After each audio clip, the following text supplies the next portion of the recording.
Hello everyone, আজকে আমরা HSC test paper solve সিরিজের আরেকটা ভিডিও নিয়ে চলে আসছি। তো আজকের চ্যাপ্টার হলো তাপগতিবিদ্যা, থার্মোডাইনামিক্স, এবং আজকের কন্টেন্টের মধ্যে আছে প্রথমে আমরা শর্টে কনসেপ্ট ফর্মুলা আলোচনা করে নেব, তারপর আমরা এইচএসসি বোর্ডের ইম্পর্টেন্ট কোয়েশ্চেনগুলো সলভ করবো এবং শেষে আমরা বিভিন্ন রকম কলেজের সাথে টেস্ট কোয়েশ্চেনগুলো সলভ করে ফেলবো। আচ্ছা, তাহলে কোন কোন টাইপের প্রশ্ন ইম্পর্টেন্ট সেটা আগে দেখে নিই। আমার কাছে টাইপ 1 থেকে টাইপ 7 ভাগে ভাগ করা হয়েছে বিভিন্ন রকমের কোয়েশ্চেন। তো থার্মোমিটার আর তাপগতিবিদ্যার শূন্যতম সূত্র খুবই অল্প আসছে একবার, আর এন্ট্রপি থেকে ডিসেন্ট এমন আসছে, রেফ্রিজারেটর থেকে খুবই অল্প আসছে, আর এক শক্তি থেকে অন্য শক্তিতে রূপান্তর খুবই অল্প আসছে। সবচেয়ে বেশি আসছে টাইপ 4 এবং টাইপ 5।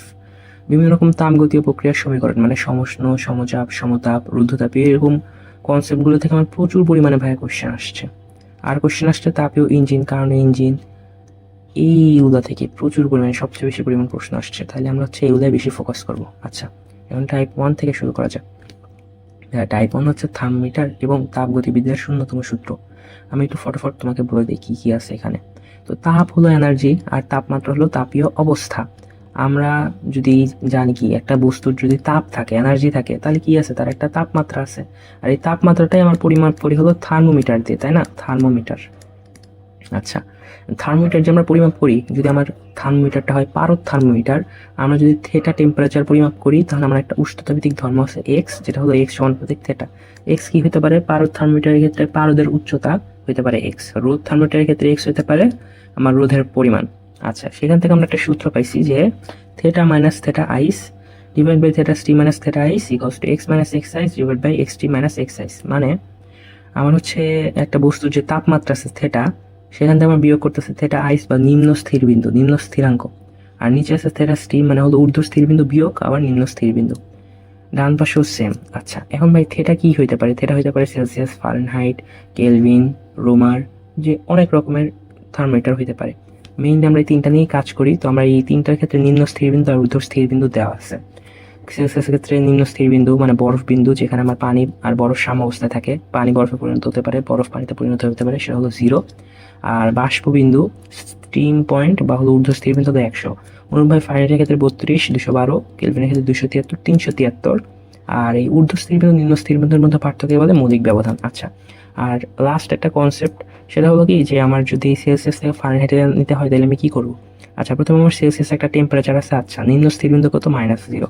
ঊর্ধ্ব স্থির বিন্দু কত? 100। নিম্ন স্থির বিন্দু কত? 0। আচ্ছা, সেম ভাবে আমরা এখানে লিখতে পারি F-32, এখানে হবে 212 - 32, আর এখানে হবে আমার কেলভিন স্কেলে তাপমাত্রা -273, নিচে হবে 373 - 273। এভাবে যদি আমার কাছে একটা টেম্পারেচার সেলসিয়াসে দেখা থাকে, আমরা ফারেনহাইট কেলভিন নিতে পারি এবং ভাইস ভার্সা। আচ্ছা, একটা ম্যাথ করা যাক, যে একটা বোর্ডে আসছে। আমাকে বলছে কোশ্চেনটা কি, একটু তোমরা কোশ্চেনটা থামায় পজ করে একটু পড়ে নাও। ওকে, আমাকে বলছে যে জাহেদ আর শাহেদ সহপাঠী জাহেদ পদার্থবিজ্ঞান ল্যাবে একটা রোধ থার্মোমিটার নিল। তাইলে রোধ থার্মোমিটারের এক্স উষ্ণতাভিত্তিক ধর্ম কি? আমার রোধের মান। আচ্ছা, ঠিক আছে। আর বরফ বিন্দু বাষ্প বিন্দুতে আমার রোধ দেওয়া আছে। অপর দিকে শাহেদ আমার এত এটিএম চাপ বিশিষ্ট আবদ্ধ গেছে, এত জুল তাপ শক্তি সরবরাহ করলো। আচ্ছা, ঠিক আছে, আমার এই কোশ্চেনটা রেলেভেন্ট না, মানে এই পার্টটা রেলেভেন্ট, আমার খালি প্রথম লাইনটা রেলেভেন্ট। তাহলে আমরা যদি গ নাম্বার করতে চাই, গ নাম্বার, যে ভাইয়া আমাকে বলছে কি জাহেদের ব্যাপার স্যাপার। তো জাহেদের ক্ষেত্রে আমরা জানি কি যে থেটা মাইনাস থেটা আইস, নিচে হবে আমার theta steam minus theta ice equals to x minus x ice, X steam minus x ice. Okay, তো আমি বলছি কি যে 250 ডিগ্রি সেলসিয়াস তাপমাত্রায় জাহাজের থার্মোমিটার রোধ কত? আমার টেম্পারেচার দেওয়া আছে 250 ডিগ্রি সেলসিয়াস। যেহেতু সেলসিয়াস স্কেল নিয়ে কাজ করতেছে, থেটা আইস বসাবো 0 ডিগ্রি সেলসিয়াস মানে 0, থেটা বসাবো 100 - 0। আচ্ছা, এবার আমাকে বলছে ওই তাপমাত্রার রোধ কত, মানে আমার এক্স কত জানতে চাইছে, এক্স ইকুয়ালস টু কত।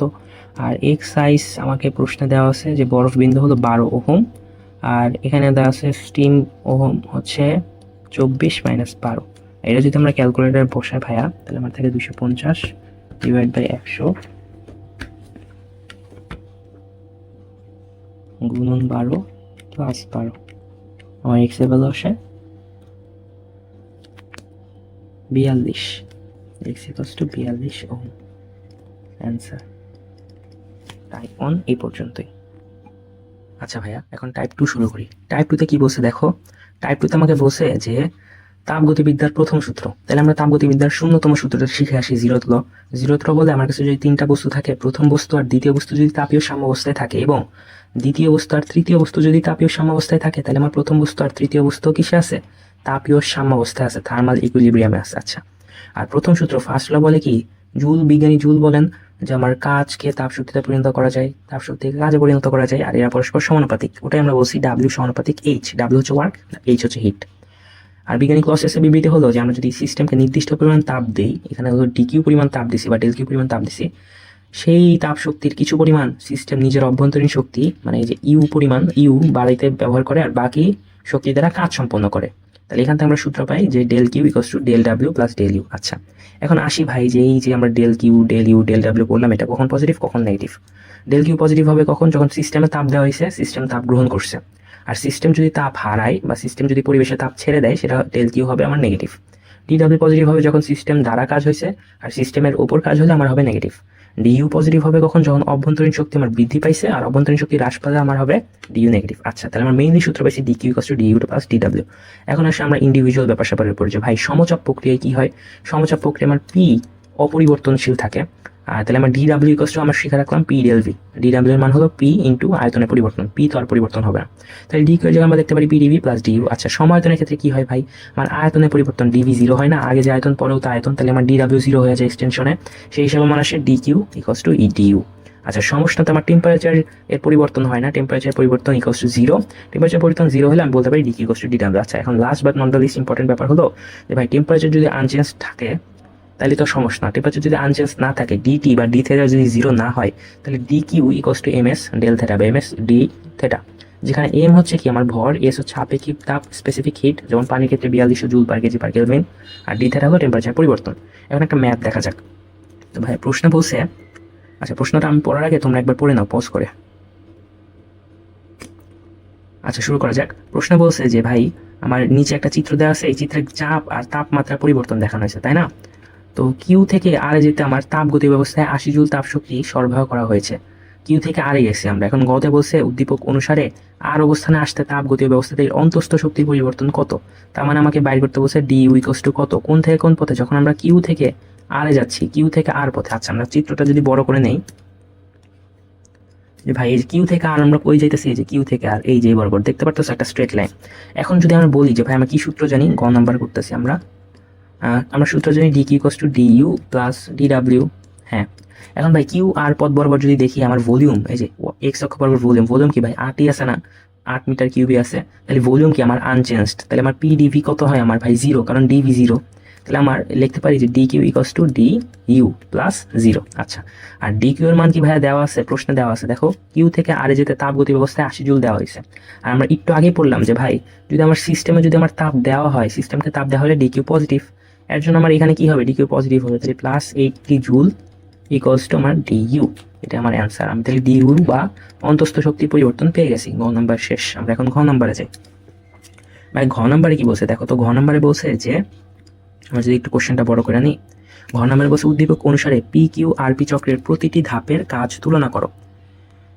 আচ্ছা, তাহলে আমরা চিত্রটা একটু আরেকবার এখানে, আমার কাছে একটা চিত্র দিছে প্রশ্নে, সেই চিত্রে আমরা কি করতেছি দেখো তো ভাই, আমরা হচ্ছে পিতে ছিলাম, স্টার্টিং পয়েন্ট, পি থেকে কিউতে গেছি, আর এ গেছি, পিতে আসছি, আর এই পথটাই হলো কি আমার পথ, পি কিউ আর পি পথ। তো প্রতিটা চক্রে মানে আমার প্রতিটা ধাপে পৃথক কাজ বাইর করতে হবে। আচ্ছা, তো প্রথমে এই যে কাজটা আমরা সহজে এক নিমিষে বলে দিতে পারি, সেটা কি ডাব্লিউ কিউ আর পথ বরাবর কাজ। কারণ কি কিউ আর পথ একটু আগে আমরা দেখলাম যে আয়তনের পরিবর্তন হয় না, তাহলে কাজের পরিমাণ হবে 0 জুল। ঠিক আছে। আচ্ছা, এরপর আসি আমরা ভাই পি কিউ বরাবর কাজ, ডাব্লিউ পি কিউ, আমরা কি জানি কাজ ইকুয়ালস টু পি ডিভি। হ্যাঁ, পি কিউ বরাবর, এই যে পি কিউ বরাবর আমার প্রেশার কত 20 প্যাসকেল, আয়তনের পরিবর্তন কত 8 মাইনাস 4, এখানে 8 ছিল এখানে 4 হয়েছে, তাহলে 8 মাইনাস 4, তাহলে আমার অ্যান্সার আসে 80 জুল। এখানে আসে আমার 80 জুল। ওকে, তাহলে আমরা ডাব্লিউ পি কিউ বাইর করছি 80 জুল, কিউ আর বাইর করছি 0 জুল, আমার অবশিষ্ট আছে ডাব্লিউ আর পি। হ্যাঁ, ডাব্লিউ আমরা লিখি হচ্ছে আর পি বরাবর কৃত কাজ। এমন একটা জিনিস খেয়াল রাখবো ভাই, কৃত কাজের ক্ষেত্রে আমরা কি সূত্র করছি, ডাব্লিউ equals to p del v, তাই না? তাহলে আমার যদি পি বনাম যদি একটা ভি গ্রাফ থাকে, যেখানে এখানে আছে, এটার যে এরিয়া, এই এরিয়াটা আমার কি দিবে, কাজ দিবে না? তাহলে এই এরিয়া বরাবর কাজই হবে আমার মানে এই PRTS, এই এরিয়া বরাবর কাজই আমার হবে কি WRP। আচ্ছা, তো আমরা যদি কাজটা বাইর করতে চাই, আমার RT বরাবর আমার আছে হলো, আমরা ট্রাপিজিয়ামের সূত্র জানি, ট্রাপিজিয়ামের সূত্র ইউজ করে আমরা এরিয়াটা বাইর করতে পারি। আমার RT এর মান হলো 40, তার সমান্তরাল বাহুর মান হলো 20। আচ্ছা, এটা আমরা গুণ দিই হাফ দিয়ে, আর আমার আয়তনের পরিবর্তন হয়েছে 8 - 4, তাহলে 4। ওকে, এটাকে যদি আমরা হিসাব করি তাহলে আমার আসে 120 জুল। এটা আমার অ্যান্সার। তাহলে আমরা কি করলাম, WQR বাইর করছি, PQ বাইর করছি, RP বাইর করছি। এখন আমরা কি করতে পারি, কোশ্চেনে বলছে তুলনা করতে, তাহলে প্রতিটার তুলনা করবো। তুলনা করলে আমার আসে কি, সবচেয়ে বেশি আসে WRP গ্রেটার দেন WPQ, আর সবচেয়ে কম হলো WQR। শেষ। আমরা এখন পরের ম্যাথে যাই। আচ্ছা ভাই, আমরা এখন যে ম্যাথটা করবো এটা অনেক অনেক ইম্পর্টেন্ট, ঠিক আছে? এটা হলো ভালো একটা ইম্পর্টেন্ট, কারণ এখানে অনেকগুলো কনসেপ্ট আছে। আচ্ছা, তাহলে পজ করে তোমরা কোশ্চেনটা পড়ে নাও।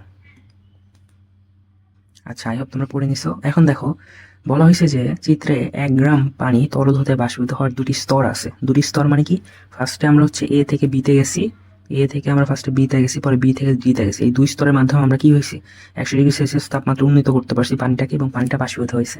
তো D বিন্দুতে বাষ্পের আয়তন দেওয়া আছে, আর বলছে BD পথে অন্তস্থ শক্তি নির্ণয় করা সম্ভব কিনা। তাহলে আমরা যাইতেছি ঘ নাম্বার কোশ্চেন। আমরা যাচ্ছি হচ্ছে B থেকে D তে যেতেছি। আর আমরা সূত্র জানি DQ = DU + DW। যদি আমরা DW এর মান জানি আর DQ এর মান বের করতে পারি, তাহলে আমরা DU এর ভ্যালুটা বের করতে পারবো, যেটা আমার কোশ্চেনে চাইছে, তাই না? আচ্ছা, এখন ভাই খেয়াল করো যে আমার সাধারণত এক এটিএম চাপে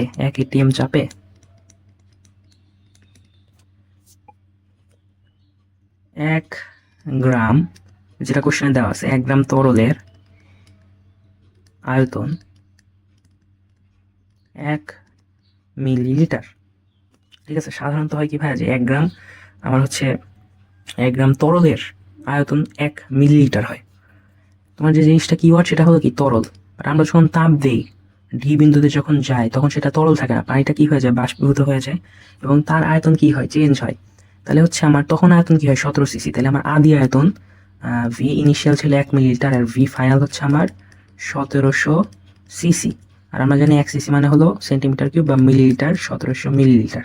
ওকে, তাহলে ভাই আমার DW = কি দাঁড়ায়, DW = আমরা জানি P∆V।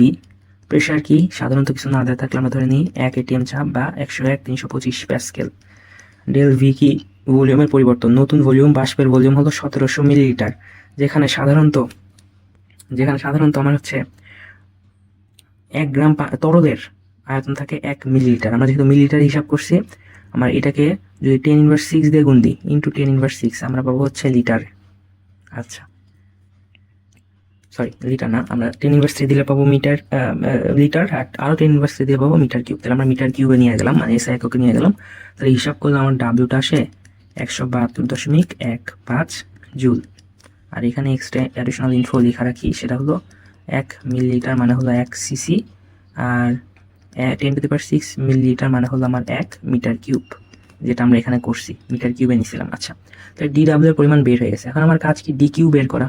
আমি বাইর করবো DQ। আমি DQ = কি জানি, MS ∆θ বা d⁻θ, তাই না?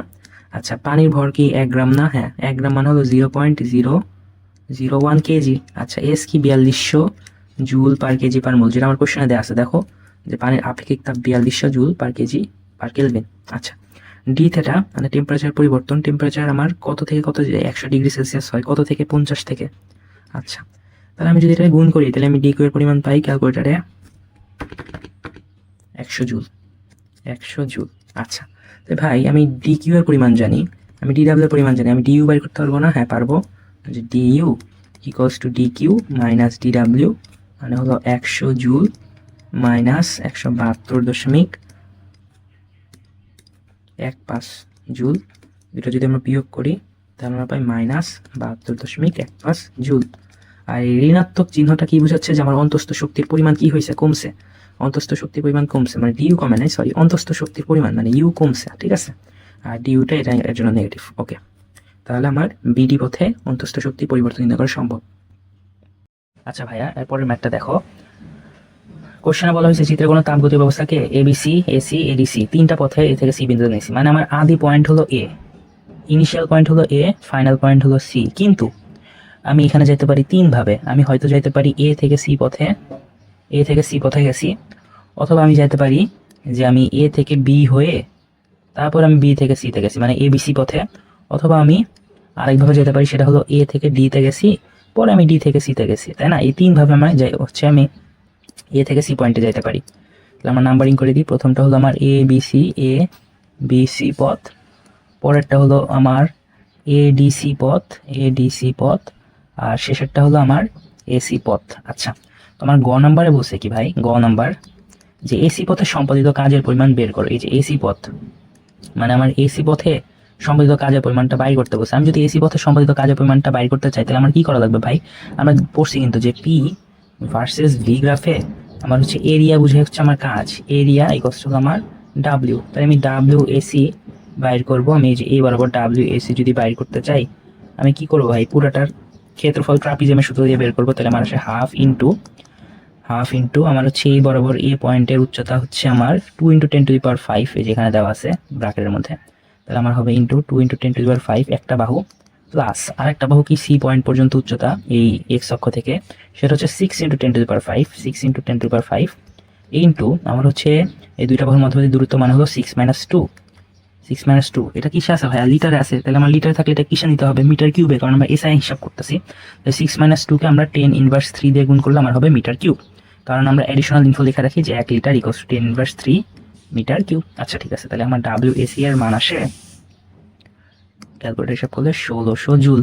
এটা গেল আমার গ নাম্বার ম্যাথ। আমরা এরপরের ম্যাথে যাই, ঘ নাম্বারটা। আচ্ছা ভাই, ঘ নাম্বারে খেয়াল করো যে আমার চিত্রটা যদি আমি একটু বড় করে এঁকে নেই। ঘ নাম্বারে আমার বলছে কি ভাই? ঘ নাম্বারে যে কোনো পথে সিস্টেম কর্তৃক, মানে কোন পথে সিস্টেম কর্তৃক গৃহীত তাপের পরিমাণ বেশি। তাহলে আমার কি বাইর করতে হবে? আমার বাইর করতে হবে যে আমি যে ডি কিউ আছে, ডি কিউ আমার হচ্ছে এ সি পথ বরাবর কত, তারপরে ডি কিউ হলো আমার এ বি সি পথ বরাবর কত, অথবা আমার এডিসি পথ বরাবর কত। এই তিনটা জিনিস আমার বাইর করতে হবে, তারপরে আমরা তুলনা করতে পারবো। আমরা সূত্র কি জানি? যে d q equals to DU plus ডিডাব্লিউ। আচ্ছা, এখন আসি ডিইউ এর ব্যাপারে ভাইয়া। ডিইউটা অনেকটা কিসের মতো কাজ করে? ডিইউটা অনেকটা ডিসপ্লেসমেন্টের মতো কাজ করে, সরণের মতো কাজ করে, ডিসপ্লেসমেন্টের মতো, মানে আমার ইনিশিয়াল পয়েন্ট আর আদি পয়েন্ট ম্যাটার করে, পথ ম্যাটার করে না। তাহলে আমি এ থেকে সিতে কোনভাবে যেতে পারি ভাই? এভাবেও যেতে পারি এ থেকে সিতে, আমরা এ থেকে সিতে এভাবেও যেতে পারি, আমরা এ থেকে সিতে এভাবেও যেতে পারি, তাই না? তিনভাবে যেতে পারি আমরা। একটা হলো এ বি সি পথ, একটা হলো এসি পথ, আর একটা হলো এডিসি পথ। বা 3 পয়েন্টে আমার আদি পয়েন্ট এ আর ফাইনাল পয়েন্ট সি না? তাহলে আমি যেটা মনে রাখবো সেটা হলো du A B C equals to du ADC equals to হলো আমার ডিইউ এসি। মানে সব ক্ষেত্রে আমার অভ্যন্তরীণ শক্তির পরিবর্তন ডিইউ সমান। আর সে অভ্যন্তরীণ শক্তি পরিবর্তন কি? ফাইনাল পয়েন্টে আমার শক্তি কত কোশ্চেনে দেওয়া আছে? এ আর সি বিন্দুতে অন্তস্থ শক্তি যথাক্রমে 100 জুল আর 600 জুল। তাহলে আমার পরিবর্তন হচ্ছে 600 - 100 ইকুয়ালস টু আমার 500 জুল। তাইলে আমি এই সূত্রের ডিইউ এর মান জানি, আমার প্রতিটা ক্ষেত্রে ডিডাব্লিউ বের করা লাগবে, তাহলে আমি ডিকিউ এর মানটা পাবো। তাহলে আমি ফার্স্টে বাইর করতে চাই হচ্ছে ডিকিউ কোন বরাবর? ডিকিউ বাইর করতে চাচ্ছি আমরা হচ্ছে ফার্স্টে এসি বরাবর বাইর করতে চাচ্ছি। আচ্ছা, ডিকিউ এসি বাইর করতে চাচ্ছি, তাহলে আমার ডিইউ কত? আমরা একটু আগে বাইর করলাম 500 জুল, আর ডিডাব্লিউ আমরা আগের ম্যাথে বাইর করছিলাম ভাইয়া। এই যে ডাব্লিউ এসি ইকুয়ালস টু আমার আসছে, মানে DW AC equals two 1600 joule, 1600 joule. তাহলে আমার এখানে হবে 1600, তাহলে আমি এটার অ্যান্সার পাই 2100 জুল। এটা হলো আমার এসি পথ বরাবর গৃহীত তাপ। আচ্ছা, এরপর আমরা বাইর করবো হচ্ছে এ বিসি বরাবর, dq A BC equals to আমার আগের মতোই ডিইউ প্লাস ডিডাব্লিউ এবিসি। ঠিক আছে, ডিইউ কত আমরা দেখলাম 500 জুল, ডিডাব্লিউ এবিসি কত? প্রথমে যদি আমি এবিসি এর এবি বরাবর চিন্তা করি ভাই, এবি বরাবর একটা স্ট্রেট লাইন না? এটা হলো আমার আয়তন কি? অপরিবর্তিত। তাহলে আমার এবি বরাবর আমার কাজ হয়েছে 0, তারপর বিসি বরাবর কাজ হয়েছে আমার পি ডেল ভি। পি কত আমার? 6 × 10⁵, আর ডেল ভি কত আমার? 6 - 2, আমার নিতে হবে মিটার কিউবে 10⁻³ দিয়ে গুণ। তাহলে এখান থেকে আমি পাই answer DQ ABC equals to আসে 2900 জুল, 2900 জুল। ওকে, এ পর্যন্ত ঠিক আছে। তারপর আমরা বাইর করবো হলো ডিকিউ এবিসি, এর পরে বাইর করবো এডিসি। আগের মতোই সূত্র, যে DU ADC plus DW ADC. আচ্ছা, ডিইউ কত আগের মতোই সেম টু সেম 500। তা ডিডাব্লিউ এডিসি বাইর করবো। এডিসিতে ভাই সিডি বরাবর আমার কৃত কাজ কত বলো তো? সিডি বরাবর কৃত কাজ 0 না, কারণ আয়তন 6 আছে। তাহলে আমার খালি বাইর করা লাগবে এডি বরাবর কৃত কাজ। তাহলে এডি বরাবর কৃত কাজ হচ্ছে আমার পিডিএলভি সূত্র। তাহলে আমার এখানে হবে 2 × 10⁵, যেটা হলো আমার প্রেশার, ইন্টু আমার আয়তনের পরিবর্তন হয়েছে 6 থেকে 2, আর গুণন দিব 10³ দিয়ে। তাহলে আমার এটার অ্যান্সার আসে ডিকিউ এডিসি 1300 জুল। 1300 জুল। ওকে, তাহলে ভাই আমি তিনটার মানই বাইর করছি। একটা হলো আমার, হাইলাইট করে দিই, একটা হলো আমার 2100 জুল, আরেকটা হলো আমার 2900 জুল, আরেকটা হলো 1300 জুল। তাহলে আমি তিনটার তুলনাও করতে পারবো। আরেকটা হলো 1300 জুল, ঠিক আছে? আচ্ছা আচ্ছা ভাই, পরের ম্যাথটা দেখো। পরের ম্যাথে একটা উদ্দীপক দেওয়া আছে, আর উদ্দীপক শেষে কোশ্চেনে বলা আছে যে উদ্দীপকের সাহেদের পরীক্ষণটি তাপগতিবিদ্যার প্রথম সূত্রকে সমর্থন করে কিনা। প্রথম সূত্র কি? এতক্ষণ আমরা বললাম যে DQ equals to DU plus ডিডাব্লিউ। আচ্ছা, তো তুমি যে কোনো দুইটার ভ্যালু বসা, হয়তো ডিকিউ বাইর করলা, আর প্রশ্ন একটা ডিকিউ দেওয়া আছে, ওই হিসেবে তুমি দেখাইলা যে হ্যাঁ সূত্রটা সমর্থন করো। অথবা তুমি ডিকিউ আর ডিডাব্লিউ ব্যবহার করে ডিইউ বাইর করলা, প্রশ্ন অন্তস্থ শক্তি পরিবর্তন দেওয়া আছে, দুইটা যদি মেলে তাহলে বলবা হ্যাঁ তাহলে প্রথম সূত্রকে সমর্থন করে। তাহলে আমি আশা করতেছি এটা তোমরা নিজেরা পারবা। আর যদি আমি বাই চান্স না পারো, তাহলে আমাকে বা তোমার শিশির ভাইকে মেসেজ দিতে হলো টেলিগ্রাম গ্রুপে। টেলিগ্রাম গ্রুপের লিঙ্ক কোথায়? ডেসক্রিপশন আর কমেন্ট বক্সে আছে। আচ্ছা, তাহলে আমরা নতুন টাইপের ম্যাথে চলে যাই এখন। নেক্সট টাইপের ম্যাথ, সেটা হলো যান্ত্রিক শক্তিকে তাপ শক্তিতে রূপান্তর। আমরা যখন তাপগতিবিদ্যার প্রথম সূত্রটা পড়ছিলাম, তখন কিন্তু আমরা পড়ছি ভাইয়া যে জুলের বিবৃতিতে ডাব্লিউ সমানুপাতিক এইচ। তার মানে কি আমার কাজ হিটে পরিণত হতে পারে, তাই না? দুটো সমানুপাতিক। এখানে এটা হতে পারে কাজ, অথবা হতে পারে কি এনার্জি। এনার্জি কিরকম? কারণ দুটো একই জুল। এনার্জি হতে পারে গতিশক্তি ইকে, মানে ½ mv²।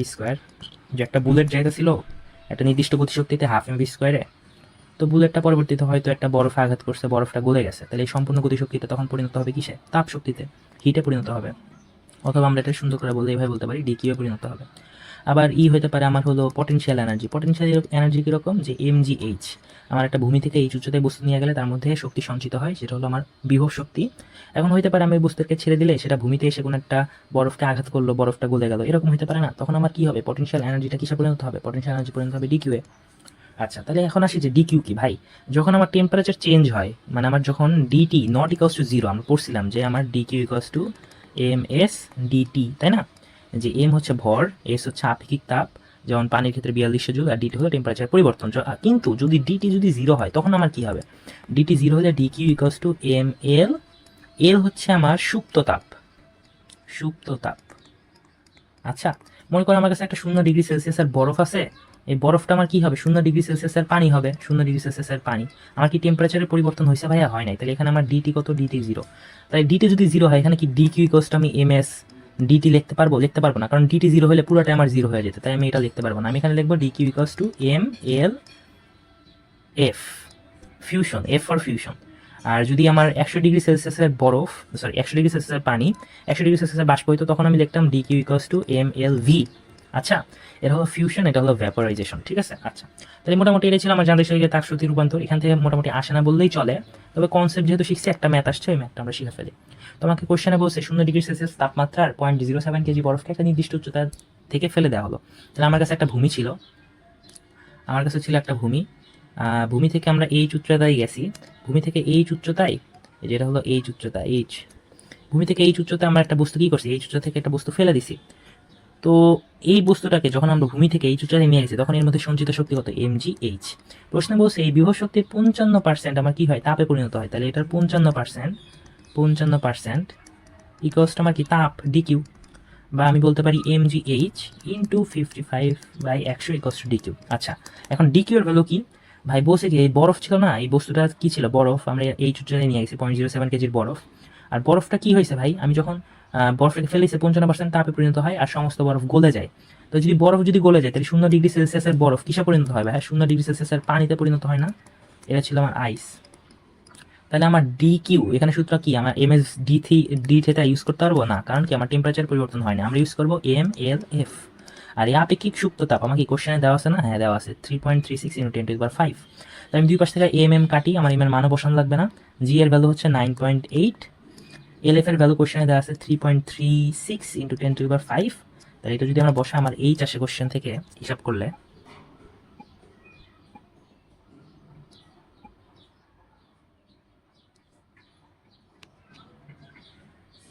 এইচ আছে 62.6 62.337 কিলোমিটার। ওকে, মিটার আসছে, আমরা ওটাকে কিলোমিটার নিয়ে গেছি। আচ্ছা ভাই, আমরা এখন একটা নতুন টাইপ শুরু করতে যাচ্ছি, টাইপ 4, বিভিন্ন তাপগতীয় প্রক্রিয়ার সমীকরণ। তাপগতীয় প্রক্রিয়া কি ভাই? আমরা কিন্তু পড়ছি তাপগতীয় প্রক্রিয়া হতে পারে সমষ্ণ, হতে পারে সমচাপ, হতে পারে সম আয়তন, হতে পারে রুদ্ধতাপীয়। সবগুলো আমরা পড়বো। তার আগে বুঝি যে সমষ্ণ তো আমার কি কনস্ট্যান্ট থাকে? টি কনস্ট্যান্ট, তাই না? টি থাকে আমার কনস্ট্যান্ট, মানে টি চেঞ্জ হয় না, টি আনচেঞ্জ থাকে। সমচাপে কি চেঞ্জ হয় না? প্রেশার চেঞ্জ হয় না, ঠিক আছে?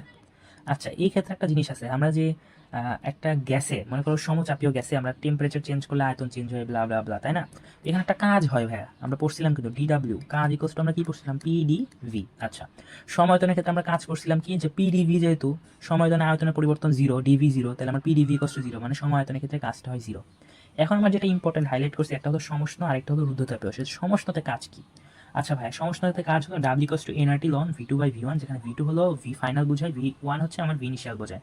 আমরা V2/V1 এর জায়গায় P1/P2 লিখতে পারতাম, কারণ আমরা জানি কি সমষ্ণ প্রপার্টি, যে P সমানুপাতিক 1/V। আচ্ছা, এটা গেল আমার সমষ্ণর কাহিনী। তাই সমষ্ণ, সমচাপ, সমায়তন আমাদের শেষ। আমরা এখন যাই রুদ্ধতাপীয় বা অ্যাডিয়াবেটিকে। রুদ্ধতাপীয় বা অ্যাডিয়াবেটিক বোঝার আগে আমার যে জিনিসটা বুঝতে হবে, যে ভাই স্বাধীনতার মাত্রা কি F। আমরা আদর্শ গ্যাসে বা পরিবেশ রসায়নের স্বাধীনতার মাত্রা সম্পর্কে কিন্তু আইডিয়া নিয়ে আসছি, যে আমার এক পারমাণবিক গ্যাসের স্বাধীনতার মাত্রা হলো 3, আর দ্বিপারমাণবিক গ্যাসের হলো 5। তারপর হলো যে দুইয়ের বেশি যদি হয় পারমাণবিক গ্যাস, তাহলে আমার হবে কি, স্বাধীনতার মাত্রা হবে 6। স্বাধীনতার মাত্রা হলো ডিগ্রি অফ ফ্রিডম বোঝায়। আচ্ছা, এখন গামা হচ্ছে কি? গামা হলো ধ্রুবক, যেটা হলো স্বাধীনতার মাত্রার উপর ভিত্তি করে বানানো হয়েছে, যে 2/f+1। তাহলে এফ এর ভিন্ন ভিন্ন মানের জন্য গামার মান কি হতে পারে? 1.66, গামা হতে পারে 1.4, গামা হতে পারে 1.33। এটা হলো আমার এক পারমাণবিক গ্যাসের জন্য। দ্বিপারমাণবিক গ্যাস অথবা কার্বন ডাইঅক্সাইড CO2, আর এখানে হচ্ছে বহু পারমাণবিক গ্যাস, ঠিক আছে? গামা কি আইডিয়া ক্লিয়ার? আচ্ছা, তাহলে গামা যদি ক্লিয়ার হয় ভাই, এখন রুদ্ধতাপীয় ক্ষেত্রে যে জিনিসগুলো কনস্ট্যান্ট, আমার যেমন সমষ্টিতে কনস্ট্যান্ট ছিল কি, পিভি কনস্ট্যান্ট ছিল, রুদ্ধতাপীয়তে কনস্ট্যান্ট হবে আমার PV to the power gamma constant. তাহলে PV to the power gamma হলো রুদ্ধতাপীয়তে কনস্ট্যান্ট। এছাড়াও এরকম অনুরূপভাবে কনস্ট্যান্ট কি আছে? টিভি গামা -1 আর টিপি গামা -1। সব ফর্মুলা এখানে দেওয়া আছে, আর লেকচারের স্লাইডটাও তোমাদের দিয়ে দেওয়া হবে, ঠিক আছে? আর ইম্পর্টেন্ট সূত্রটা হলো ডাব্লিউ equals to nr gamma -1 T1 - T2। আচ্ছা, আর যদি ভাবো যে লেকচার স্লাইডটা আমরা কই পাবো ভাইয়া? আমাদের টেলিগ্রাম গ্রুপে পাবা তোমরা। টেলিগ্রাম গ্রুপে লেকচারের পিডিএফটা পেয়ে যাবা, ঠিক আছে? ওকে, তারপর আমরা যাই যে ভাই লাস্ট জিনিস, যে DQ equals to ms dt, এটা আমরা পড়ে আসছি না? Dq equals to ms dt বা এমএস ডেল থেটা। এটা যে আমরা লিখতে পারি dq equals to mc del theta, যেখানে সি আর এর সেম জিনিস, স্পেসিফিক হিট। এখন সি এর দুইটা মান হতে পারে, একটা হতে পারে সিপি, একটা হতে পারে সিভি। যখন আমার প্রেশার কনস্ট্যান্ট, তখন আপেক্ষিক তাপকে আমরা বলি সিপি। যখন আমার ভলিউম কনস্ট্যান্ট, সেই আপেক্ষিক তাপকে আমরা বলি সিভি। সাধারণত এগুলো প্রশ্নে দেওয়া থাকে। আচ্ছা, আর লাস্ট জিনিস, এখানে কিছু অ্যাডিশনাল ইনফো আছে, যে CP always greater than CV. তোমরা এটা অনুধাবনে পাও, যে কেন সবসময় সিপি গ্রেটার দেন সিভি হয়, যেটা তোমাদের খুব সুন্দর করে বইয়ে লেখা আছে। আচ্ছা, আর গামা ইকুয়ালস টু 2/f+1, এটা একটু আগে দেখলাম, আর সিপি/সিভি ইকুয়ালস টু গামা, ঠিক আছে? এগুলো বাদ দিলে এখন লাস্ট যে জিনিস, সেটা হলো যে আমার যদি ডিটি নট ইকুয়ালস টু 0 হয়, যে তাপমাত্রা পরিবর্তন আছে, সমষ্ণ প্রক্রিয়া না, সেই ক্ষেত্রে আমার ডিইউ ইকুয়ালস টু সবসময় হয় এনসিভিডিটি, আর ডিকিউ ইকুয়ালস টু হয় এনসিপিডিটি। আর যখন ডিটি 0 হয়, তখন আমার ডিইউ তো 0, ডিকিউ একাই হলো কি এনসিভি ডিটি, ঠিক আছে? আর শেষ একটা জিনিস, সেটা হলো রুদ্ধতাপীয় যখন সংকোচন হইতেছে, আমরা যখন গ্যাসটাকে সংকোচন করছি, তখন আমার সিস্টেমে বা গ্যাসে কি হবে? উষ্ণতা পাওয়া যাবে। আর যখন প্রসারণ করবো, তখন সিস্টেমটা শীতল হবে। তো যখন উষ্ণ হবে, টেম্পারেচার যখন বাড়বে, তখন আমার ডিইউও বাড়বে, কারণ আমরা কি জানি, অভ্যন্তরীণ শক্তির সাথে তাপমাত্রা একটা সম্পর্ক আছে। আচ্ছা, অনেক সূত্র পড়ছি, কনসেপ্ট পড়ছি ভাইয়া, এই সব কিছু পাওয়া যাবে তোমরা টেলিগ্রাম গ্রুপের স্লাইডে। এখন আমরা ম্যাথ করা শুরু করি আবার, ঠিক আছে? তোমরা হলো কোয়েশ্চেনটা পড়ে নাও। আচ্ছা, কোয়েশ্চেনে কি বলছে? 56 গ্রাম নাইট্রোজেন গ্যাসকে একটি ইঞ্জিনের সাহায্যে প্রথমে সমষ্ণ প্রক্রিয়া, তো প্রথমে আমরা নিচ্ছি সমষ্ণ প্রক্রিয়া, পরে আমরা নিচ্ছি রুদ্ধতাপীয় প্রক্রিয়ায় আয়তন কয় গুণ করছি? 3 গুণ। পরে একটা লাইন লিখছে যে ইঞ্জিনটি 127°C তাপমাত্রা এবং 27 ডিগ্রিতে কার্যকর হয়। নাইট্রোজেনের আণবিক ভর 28 গ্রাম দেওয়া আছে। তো প্রশ্ন বলছে যে কোন প্রক্রিয়াকৃত কাজ বেশি হবে? প্রক্রিয়া আমার কাছে কয়টা আছে ভাইয়া? দুইটা বলছে, একটা হলো সমষ্ণ প্রক্রিয়া, একটা হলো রুদ্ধতাপীয় প্রক্রিয়া। সমষ্ণ প্রক্রিয়ায় কাজ কি? আমরা কিন্তু সূত্রটা পড়ছি, যে ডাব্লিউ ইকুয়ালস টু এনআরটি লন V2/V1 বা v final divide by v initial. আচ্ছা, এখন এন কি ভাই? মূল সংখ্যা। মূল সংখ্যা কিভাবে পাবো? নাইট্রোজেন গ্যাস আছে 56 গ্রাম, ডাব্লিউ আমরা কি জানি? মূল সংখ্যা N equals to W/M। W আমাকে দেওয়া আছে 56 গ্রাম, আর এই মানবিক ভর আমরা জানি 28, এন পেয়ে গেছি। আর এর মান এসআই একক 8.314 জুল পার কেলভিন পার মোল। আচ্ছা, টেম্পারেচার কত? টেম্পারেচার ভাই আমাদের ধরতে হবে 127। এখন তুমি বলতে পারো যে ভাই এখানে তো উদ্দীপকে বলছি ইঞ্জিনটা 127ও কাজ করে, 27ও কাজ করে। ফার্স্ট অফ অল, সমষ্ণতে একটা টেম্পারেচার থাকবে পুরো টাইম ব্যাপী, কারণ প্রক্রিয়ার নামই সমষ্ণ, টেম্পারেচার চেঞ্জ হয় না। আচ্ছা, তাহলে হয়তো 127 নইলে 27। এখন চিন্তা করো যে প্রথমে আমি কি করছি? সমস্ত প্রক্রিয়ায় গ্যাসটাকে নিছি, পরে আমি রুদ্ধতাপীয় প্রক্রিয়া নিয়েছি, তাহলে আমার সমষ্ণাতে এক রকমের টেম্পারেচার ছিল, পরে যখন রুদ্ধতাপীয়তে গেছে তখন আমার আরেক রকমের টেম্পারেচার হয়েছে। আর সাধারণত রুদ্ধতাপীয়তে আমার টেম্পারেচার কি হয়, হ্রাস পায়। তাহলে 27 ডিগ্রি সেলসিয়াস যে হয়েছে ওটা কই জায়গায় হয়েছে, রুদ্ধতাপীয়তে। তার আগ পর্যন্ত আমার ছিল 127, তাহলে এখানে টি বসাবো আমরা 127। তাহলে আমরা 127 কেলভিনে নেবে, 127 প্লাস 273, এটার সাথে আমরা গুণ করবো লন V2/V1। আয়তন কয় গুণ হয়েছে, V1 যত গুণ ছিল তার থেকে 3 গুণ হয়েছে হলো আমার V2। তাহলে আমার উপরে থাকবে হচ্ছে 3V1, নিচে থাকবে কেবলমাত্র V1। ওকে, আর এখান থেকে আমরা যদি হিসাব করি আমার W এর পরিমাণ আসে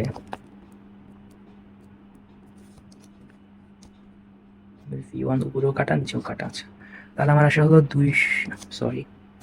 আসে হচ্ছে আমার 7307.09 জুল। আচ্ছা, আমরা এখন রুদ্ধতাপীয় প্রক্রিয়ায় যাই। রুদ্ধতাপীয় প্রক্রিয়া আমরা কাজ কি জানি, রুদ্ধতাপীয় প্রক্রিয়ার কাজ ইকুয়ালস টু হলো আমার W equals to NR gamma minus 1 T initial বা T1 মাইনাস T ফাইনাল বা T2। এন এর মান হলো 28 ডিভাইড বাই 56, আর এর মান হলো SI 8.314, গামার ভ্যালু যেহেতু নাইট্রোজেন গ্যাসের গামার ভ্যালু হলো 1.4, তাহলে আমার হচ্ছে 1.4 হবে 1.4। আচ্ছা, 1.4 মাইনাস 1, 3 আমার হবে হচ্ছে আগে ছিল 127, পরে হচ্ছে 27। তাহলে এটা যদি আমরা হিসাব করি তাহলে হয় 4157 জুল। আচ্ছা, তাহলে ভাই দেখো আমরা কি করছি, রুদ্ধতাপীয়তেও কাজের পরিমাণ বের করছি, আর একটু আগে আমরা সমস্যাতেও কাজের পরিমাণ বের করছি। আমরা দেখতে পারতেছি সমস্যাতে কাজের পরিমাণ বেশি, তাহলে আমরা সমস্যাকে যদি W1 বলি, রুদ্ধতাপীয়কে যদি W2 বলি, তাহলে আমরা বলতে পারি সমস্যাতে কৃত কাজ W1 গ্রেটার দ্যান W2। আচ্ছা ভাই, এরপরের প্রশ্নটা করা যাক, তোমরা কোশ্চেনটা পড়ে নাও। ঠিক আছে, বলা হয়েছে কি যে একটি তাপগতীয় ব্যবস্থায় 14 গ্রাম নাইট্রোজেন গ্যাসকে 30 ডিগ্রি সেলসিয়াস তাপমাত্রায় এক বায়ুমণ্ডলীয় চাপে সংরক্ষণ করা হয়েছে। স্থির চাপে, প্রথমে হলো স্থির চাপে সমচাপ প্রক্রিয়ায় এতে তাপ শক্তি সরবরাহ করা হলে তাপমাত্রা 30 থেকে 35 হয়। পরবর্তীতে এই প্রক্রিয়াটি কি করা হয়, সমষ্ণ প্রক্রিয়া মানে টেম্পারেচার এখন 35ই থাকবে, আদি অবস্থান থেকে একই আয়তন পরিবর্তন করে কৃতকাজের পরিমাণ করা হলো। আমার কি হয়েছে, একটা কৃত কাজ হয়েছে। আচ্ছা, তো গতে বলছে কি স্থির চাপের ক্ষেত্রে অভ্যন্তরীণ শক্তির পরিবর্তন বের করো, মানে আমার ডিইউ এর ভ্যালু কত, এটা আমাকে গয় জানতে চাইছে। আচ্ছা, তো প্রথমে ভাই খেয়াল করো যে আমরা কি জানি যে DQ equals two MS DT, এরকম পড়ে আসছি না। আচ্ছা, তারই একটা এক্সটেনশন সূত্র যে DQ equals two MC/DT। S specific hit বোঝায়, সিও স্পেসিফিক হিট বোঝায়, কেবলমাত্র কি আলাদা, ইউনিট আলাদা। এস এর ইউনিট হচ্ছে আমার joule per KG per kelvin, যেখানে সি এর ইউনিট হচ্ছে joule per mole per kelvin. Okay, এখন ভাই সি এর জায়গায় হতে পারে সিপি, হতে পারে সিভি। যদি আমার প্রেশার কনস্ট্যান্ট হয়, প্রেশার কনস্ট্যান্ট হলে ডিকিউ ইকুয়ালস টু আমরা লিখি NCP/DT।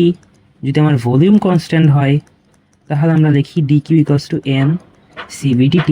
ওকে, আচ্ছা, কোশ্চেন আমাকে ডিউ এর মান জানতে চাওয়া হয়েছে, এবং আমরা কি জানি ভাইয়া যে DQ equals to DU plus DW, অথবা আমরা দেখতে পারি যে DU equals to DQ minus DW. আর প্রক্রিয়াটা কি ছিল, প্রক্রিয়াটা ছিল সমচাপ প্রক্রিয়া, স্থির চাপ, প্রশ্ন স্থির চাপ বলছে না, তাহলে আমরা ডিকিউ এর জায়গায় বসাতে পারি NCP/DT মাইনাস ডিডাব্লিউ। আচ্ছা, এখন আসি NCP/DT আমরা কিভাবে বাইর করব। নাইট্রোজেনের পরিমাণ কোশ্চেনে বলা আছে 14 গ্রাম, তাহলে আমার হবে 14 ডিভাইড বাই 28, এটা হলো আমার মূল সংখ্যা W/M ফরম্যাটে। সিপি এর ভ্যালু কি হবে, আমরা মনে করে দেখো, যদি আগের ফর্মুলা পেজে যাই, আমরা কিন্তু লিখছিলাম যে, আচ্ছা যাই হোক, এখানে লেখা নাই, লেখা দিই, সেটা হচ্ছে সিপি এবং সিভি এর মধ্যে সম্পর্ক, যে ভাই CP divide by CV equals to gamma, আমরা পড়ছি না, হ্যাঁ। আর একটা সম্পর্ক আছে যে CV plus R molar gas ধ্রুবক ইকুয়ালস টু সিপি। এই দুইটা জিনিস তোমরা মনে রাখো। আপাতত এই পর্যায়ে এসে তোমাদের প্রমাণ ইম্পর্টেন্ট না, মনে রাখাটা ইম্পর্টেন্ট, তাহলে এই দুইটা হলো মনে রাখার চেষ্টা করি। ওকে, ছোট করে পাশে রেখে দিই। আচ্ছা, তাহলে আমি সিভি কোশ্চেনে দেওয়া আছে, তুমি খেয়াল করো কোশ্চেনে যদি আমরা উপরে যাই, আমাকে কি দেওয়া আছে, সিভি এর ভ্যালু দেওয়া আছে, CV equals to 20.8 joule per mole per kelvin. তাহলে সিভি এর মান যদি দেওয়া থাকে আমি সিপি লিখতে পারবো না, সিপি এর জায়গায় আমরা লিখবো কি, যে সিভি প্লাস আর।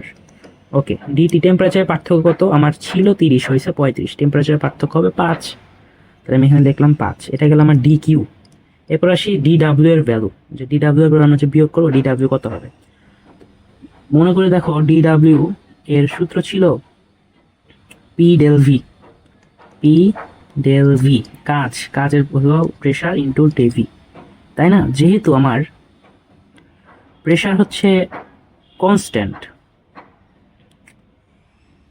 আমরা এইভাবেও লিখতে পারি 14 × 28 সিভি প্লাস আর ইন্টু 5। আর ডিডাব্লিউ এরটা আমরা হচ্ছে এখন হলুদ চিহ্ন দিয়ে লিখি, তো এখানে আমরা এভাবে লিখতে পারি যে ভাই দেখো আমার কাছে আছে কি পি ডিভি, বা মানে কি p v final minus v initial, বা আমরা এইভাবে লিখতে পারি p v two minus p v one. আমরা পি ভি এর সূত্র জানি না, যে n r t two minus n r t one, তাহলে আমরা লিখতে পারি এন আর কমন নিলে t two minus t one বা এন আর ডিটি। তাহলে আমার কি আসলো, যে আমার ডি ডাব্লিউ ইকুয়ালস টু আসলো আমার এন আর ডিটি, তাহলে এখানে হবে আমার এন আর ডিটি। আচ্ছা, তাহলে এন কত, 14/28 ইন্টু সিভি হলো আমার কোশ্চেনে দেওয়া ছিল 20.8 প্লাস 8.314, তারপর হচ্ছে 5 মাইনাস আমরা করতেছি কাজ যে মাইনাস করতেছি, এটা হবে 14/28 ইন্টু 8.314 ইন্টু এখানে হবে 5। তাহলে আমরা যদি এটা ক্যালকুলেটারে হিসাব করি,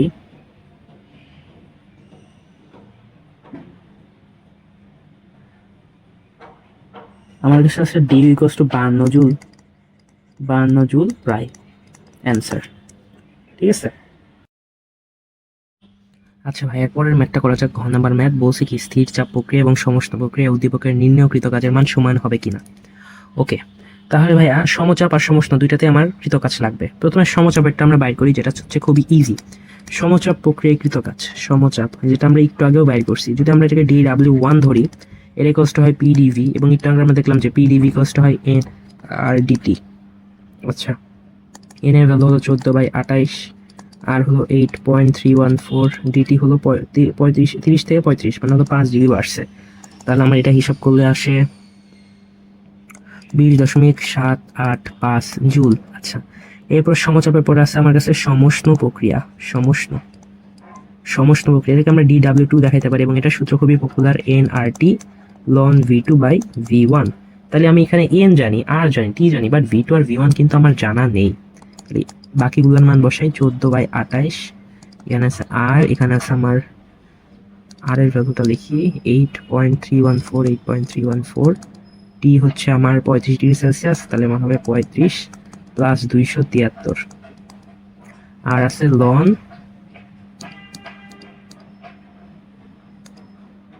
আর আছে হলো লন, উপরে হবে V2, নিচে হবে V1। তাহলে V2 আর V1টা আমরা বের করার চেষ্টা করি। ওকে, তাহলে ভাইয়া দেখো আমরা কিন্তু সূত্র করছি না, যে PV ইকুয়ালস টু NRT, তাহলে PV1 ইকুয়ালস টু NRT1, তাই না? তাহলে আমি যদি 30 ডিগ্রি সেলসিয়াস টেম্পারেচারের আয়তনের কথা চিন্তা করি, 30 ডিগ্রি সেলসিয়াস টেম্পারেচারের আয়তন কত হবে, এখানে আমি বসাবো হলো এন এর জায়গায় বসাবো হলো 14/28, এখানে বসাবো হলো 8.314, এখানে বসাবো আমরা 30 প্লাস 273, আর প্রেশারের কথা কোশ্চেনে বলা ছিল 1 atm, তাহলে এখানে হয় V1। তাহলে অতএব এখানে হিসাব করলে আমার V1 ইকুয়ালস টু আসে,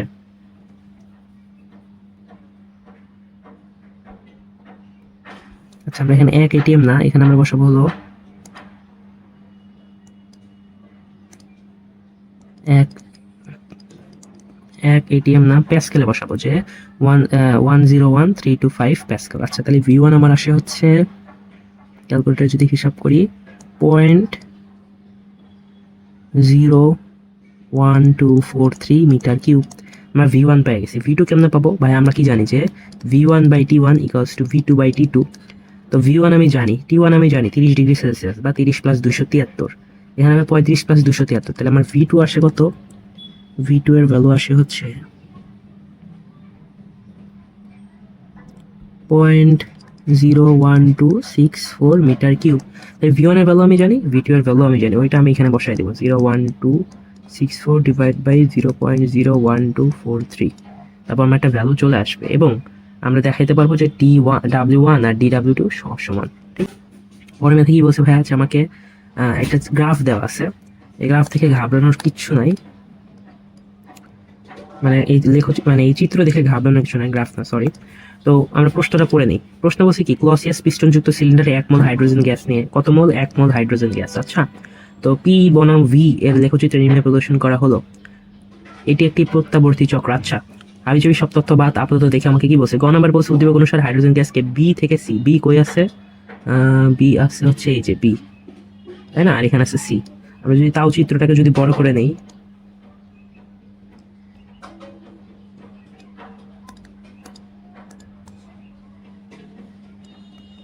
ভাই এই যে বি আর সি আমি মার্ক করছি, যে আমার এখানে আছে হলো বি আর এখানে আছে সি। তো বি হতে সি তে আনতে কৃত কাজের পরিমাণ কত, মানে ডি ডাব্লিউ কত। আমার চিন্তা করি ভাই যে বি সি পথে আমার কি প্রক্রিয়া হয়েছে।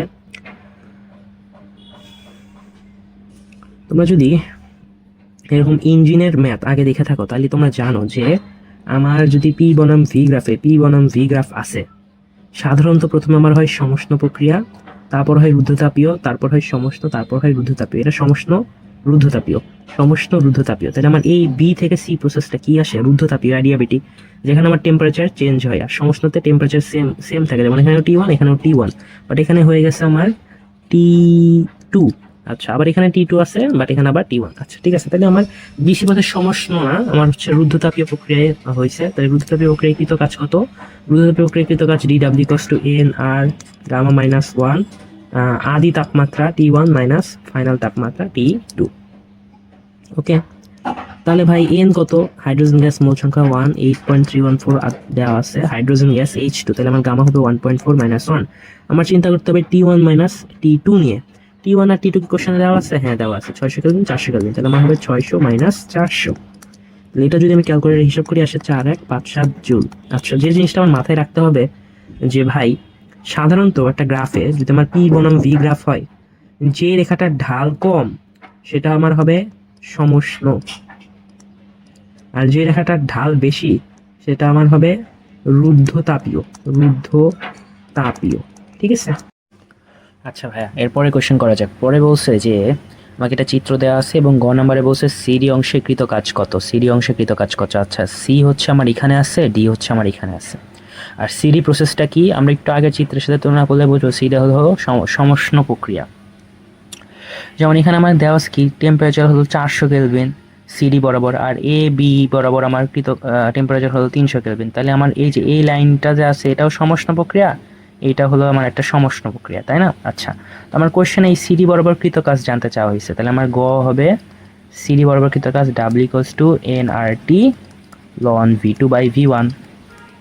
এন কত কোশ্চেনে দেওয়া আছে 1 মোল, আর কত দেওয়া আছে 8.314 মোল, টেম্পারেচার কত দেওয়া আছে 400 কেলভিন, তাহলে আমার হবে 400, আর ln V2/V1 আমরা যদি দেখি ডি বরাবর যদি V2 হয় সেটা দেওয়া আছে 4, আর সি বরাবর ভি দেওয়া আছে 2, যদিও এককের কথা বলা নাই, তাও লন উপরে নিচে একক সেম থাকে, একক ম্যাটার করে না, 4/2। আর আমরা যদি কাজটা বাইর করি, ডাব্লিউ বা ডিডাব্লিউ বলতে পারো, সমস্যা নেই। কৃত কাজটা আসে 2305.13 জুল। আচ্ছা ভাইয়া, এরপর আমরা ঘ নাম্বার প্রশ্নটা করি। ঘ নাম্বার প্রশ্নে বলা হয়েছে যে এ থেকে সিতে নিতে তাপ শক্তি পরিবর্তন। আচ্ছা, কোশ্চেনে যদি আমরা অন্য কালি দিয়ে দেখাই, যে হলুদ কালি দিয়ে দেখাই, তো আমার এ থেকে সিতে নিতে পরিবর্তন, তাপ শক্তি পরিবর্তন, আর বলছে যে বি থেকে ডিতে নিতে তাপ শক্তি পরিবর্তন সমান হবে কিনা, বি থেকে ডিতে নিতে তাপ শক্তি পরিবর্তন সমান হবে কিনা, এটা আমার বাইর করতে হবে। আচ্ছা, ঘ নাম্বার, তাহলে আমাকে বাইর করতে হবে যে ডি কিউ এসি, এ থেকে সিতে নিছি, আর equals to D Q BD কি না, তাই না, তাপ শক্তি পরিবর্তন, এটাই তো বাইর করতে হবে। ওকে, তাহলে আমরা চিন্তা করি ভাই যে এই জিনিসটা কিভাবে আগানো যায়। আমরা কি জানি প্রথম পার্টটা, যে আমার d q AC equals to হবে আমার d u AC plus d ডাব্লিউ এসি তাই না? এটাই হবে। এখন ভাই ডি ইউ এসি এর জায়গায় আমরা দেখতে পারি n c v dt. Question আমার স্থির আয়তনে মোলার আপেক্ষিক তাপ সিভি দেওয়া আছে। আচ্ছা, তাহলে n c v dt. D ডাব্লিউ এসি এর জায়গায় আমরা দেখতে পারি পি ভিসি মাইনাস ভিএ, মানে পি ডিভি। ঠিক আছে, ওকে। আমরা যদি এটা করি, আমার মূল সংখ্যা কত 1, সিবি কোশ্চেনে দেওয়া আছে 25.18, আর ডিটি মানে কি আমার হচ্ছে টিসি মাইনাস টিএ। টিসি আমার হচ্ছে 400, টিএ হচ্ছে 300, তাহলে আমার এখানে হবে 400 মাইনাস 300, এটাই হবে আমার ডিটি।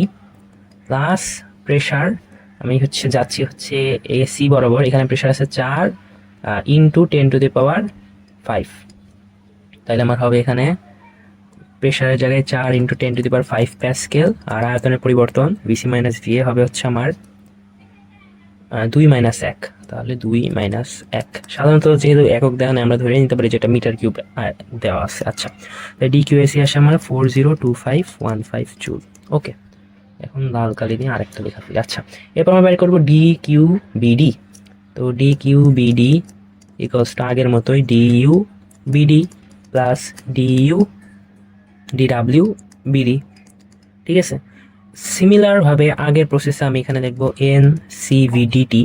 জাস্ট এখানে ডিটি এর জায়গায় আমরা এরকমভাবে লিখতে পারি যে টিডি মাইনাস টিবি, বুঝতে পারছো, মানে ডিফারেন্স। আচ্ছা, আর ডিডাব্লিউ বিডি এর জায়গায় পি ডেল ভি বা পি ভিডি মাইনাস ভিবি। এটা যদি তোমরা করো, নিজেরা যদি একটু করো, তাহলে দেখবা অ্যান্সার আসে 402515 জুল। তাহলে আমার দুইভাবে কি হবে, সমান হবে। সমান কিনা? হ্যাঁ, সমান। ঠিক আছে, অ্যান্সার। আচ্ছা ভাইয়া, তারপরে ম্যাথটা তোমরা নিজেরা করার চেষ্টা করবা, তাও আমি একটু একবার দেখাই দেওয়ার চেষ্টা করতেছি।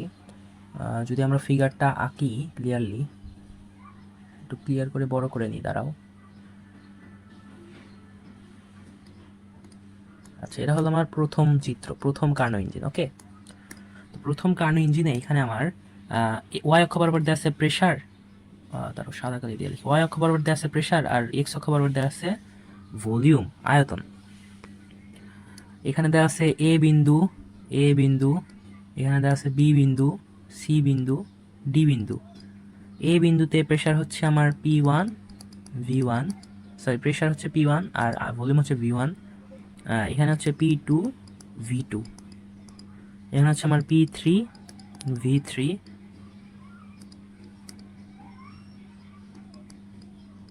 আর ডিতে আছে আমার P4 V4। আচ্ছা, এ বি বরাবর আমার হচ্ছে কি সমষ্ণ প্রসেস, টেম্পারেচার হলো ফিক্সড 60°C। বি সি বরাবর আমার হচ্ছে রুদ্ধতাপীয় প্রসেস, তাহলে টেম্পারেচার চেঞ্জ হবে। সি ডি বরাবর আমার টেম্পারেচার ফিক্সড, যেটা কোশ্চেনে দেওয়া আছে 200। এ বরাবর সি ডি বরাবর, আচ্ছা টি এ বি হচ্ছে আমার দেওয়া আছে হলো 60°C, আর টি সি ডি দেওয়া আছে আমার হলো 211 কেলভিন। ওকে, আর বাকি সব মোটামুটি সেম। ইয়েস, আচ্ছা, আর বাকি সব কোনো প্যারা নাই। তো আমাকে বলছে কি বি থেকে সিতে যেতে মোট কৃতকাজ, বি থেকে সি কি রুদ্ধতাপীয় কৃতকাজ কি ডাব্লিউ equals to n r gamma minus 1 T1 minus T2 হবে, মানে t initial minus t final. T1 কত ভাই? 211 কেলভিন, সরি T1 আদি, এটা হচ্ছে আমার 60°C, মানে 60 প্লাস 273 কেলভিন। T2 কত? T2 হচ্ছে আমার 211 কেলভিন। ঠিক আছে, এম কত? কোশ্চেনে দেওয়া আছে 1 মোল গ্যাস, আর জানি দ্বিপারমাণবিক হলে গামার ভ্যালু হবে 1.4। তাহলে সব ইনফরমেশন দেওয়া আছে, জাস্ট এই সূত্র ইউজ করে আমার হচ্ছে কৃতকাজটা বের করতে হবে। ওকে, আচ্ছা ভাইয়া, এরপরে ম্যাথে ফোকাস করা যাক। তোমরা পজ করে কোশ্চেনটা পড়ে নিতে পারো।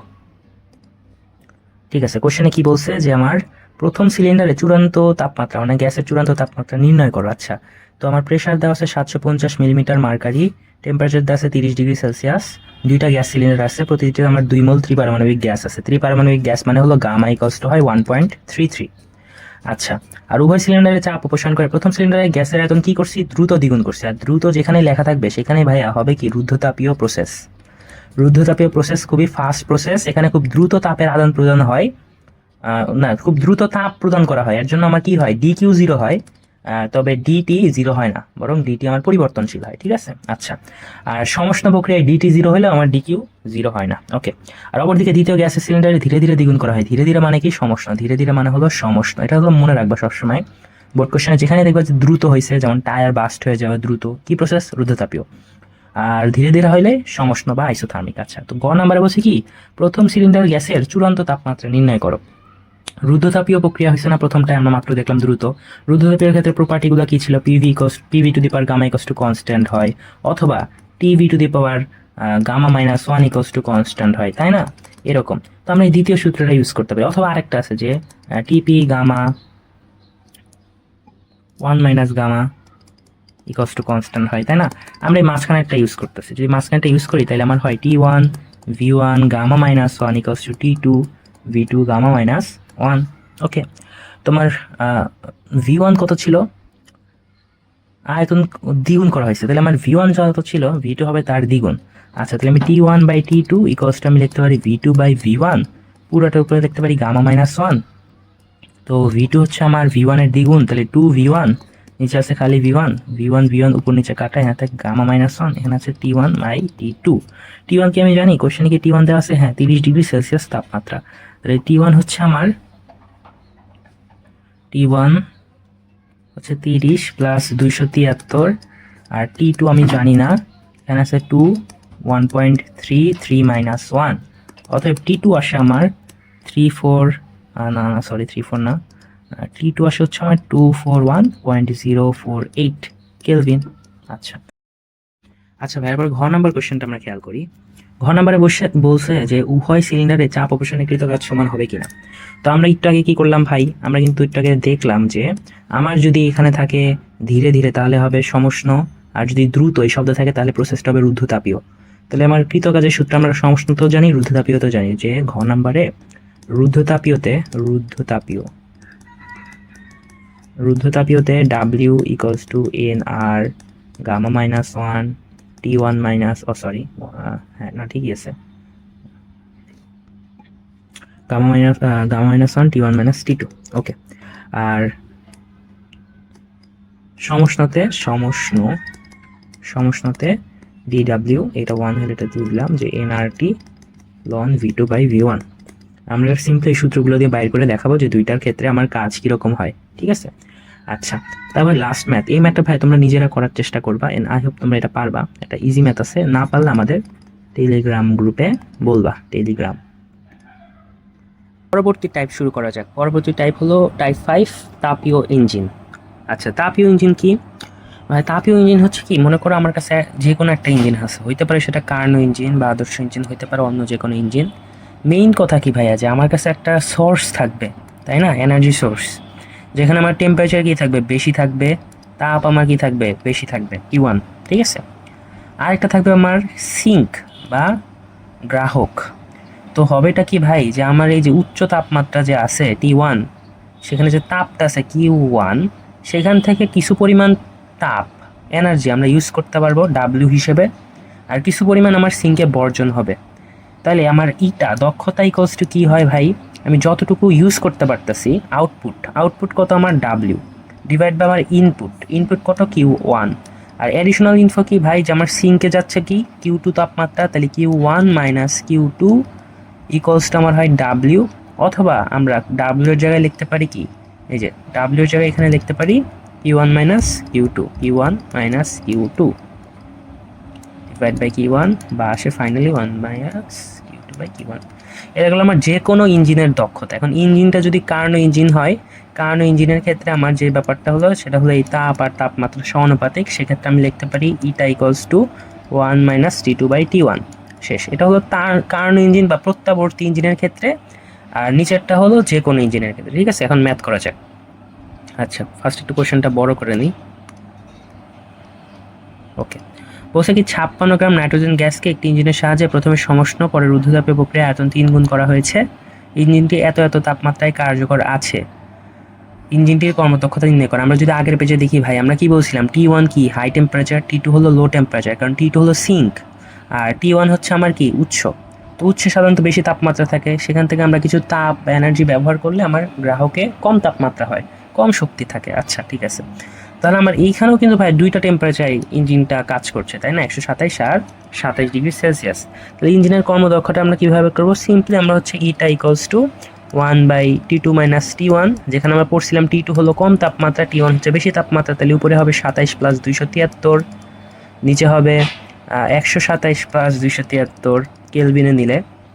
আর এখানে আমার আসে হচ্ছে, এটাকে যদি পুরাটা আমি 100% গুণ দিই তাহলে আমি পার্সেন্টেজে পাবো হিসাবটা। তাহলে আমার কাছে হিসাব আসে হচ্ছে 25%। ঠিক আছে, ইজি নাম একটা। আচ্ছা, তো পরের মেথা যাওয়া যাক, যে একটা কার্ন ইঞ্জিনের পিভি লেখচিত্র দেখানো হয়েছে। ঠিক আছে, P1V লেখচিত্র দেখানো হয়েছে, বলছে ইঞ্জিন কর্তৃক কৃত কাজের পরিমাণ বের করা। আচ্ছা, ওকে, ঠিক আছে। তো ভাই আমাদের ইঞ্জিন কর্তৃক কাজ এর পরিমাণ বের করতে বলছে। আমরা কি পড়ছিলাম ভাই, যে আমার উৎসে থাকে Q1, যেটা হলো বেশি টেম্পারেচারওয়ালা তাপ, আর সিঙ্কে আমার পৌঁছায় হলো Q2, যেটা হলো কম তাপমাত্রা, তাই না? এটা হলো সিঙ্কে থাকে, এটা হলো উৎসে থাকে। তো মাঝখানে যে আমরা একটা মাঝখানে যে একটা শক্তি, ওটা আমরা হচ্ছে কাজ হিসেবে পাই, তাপের পার্থক্য Q1 - Q2। আমাকে এই W এর মানটা বের করতে হবে। ঠিক আছে, আচ্ছা।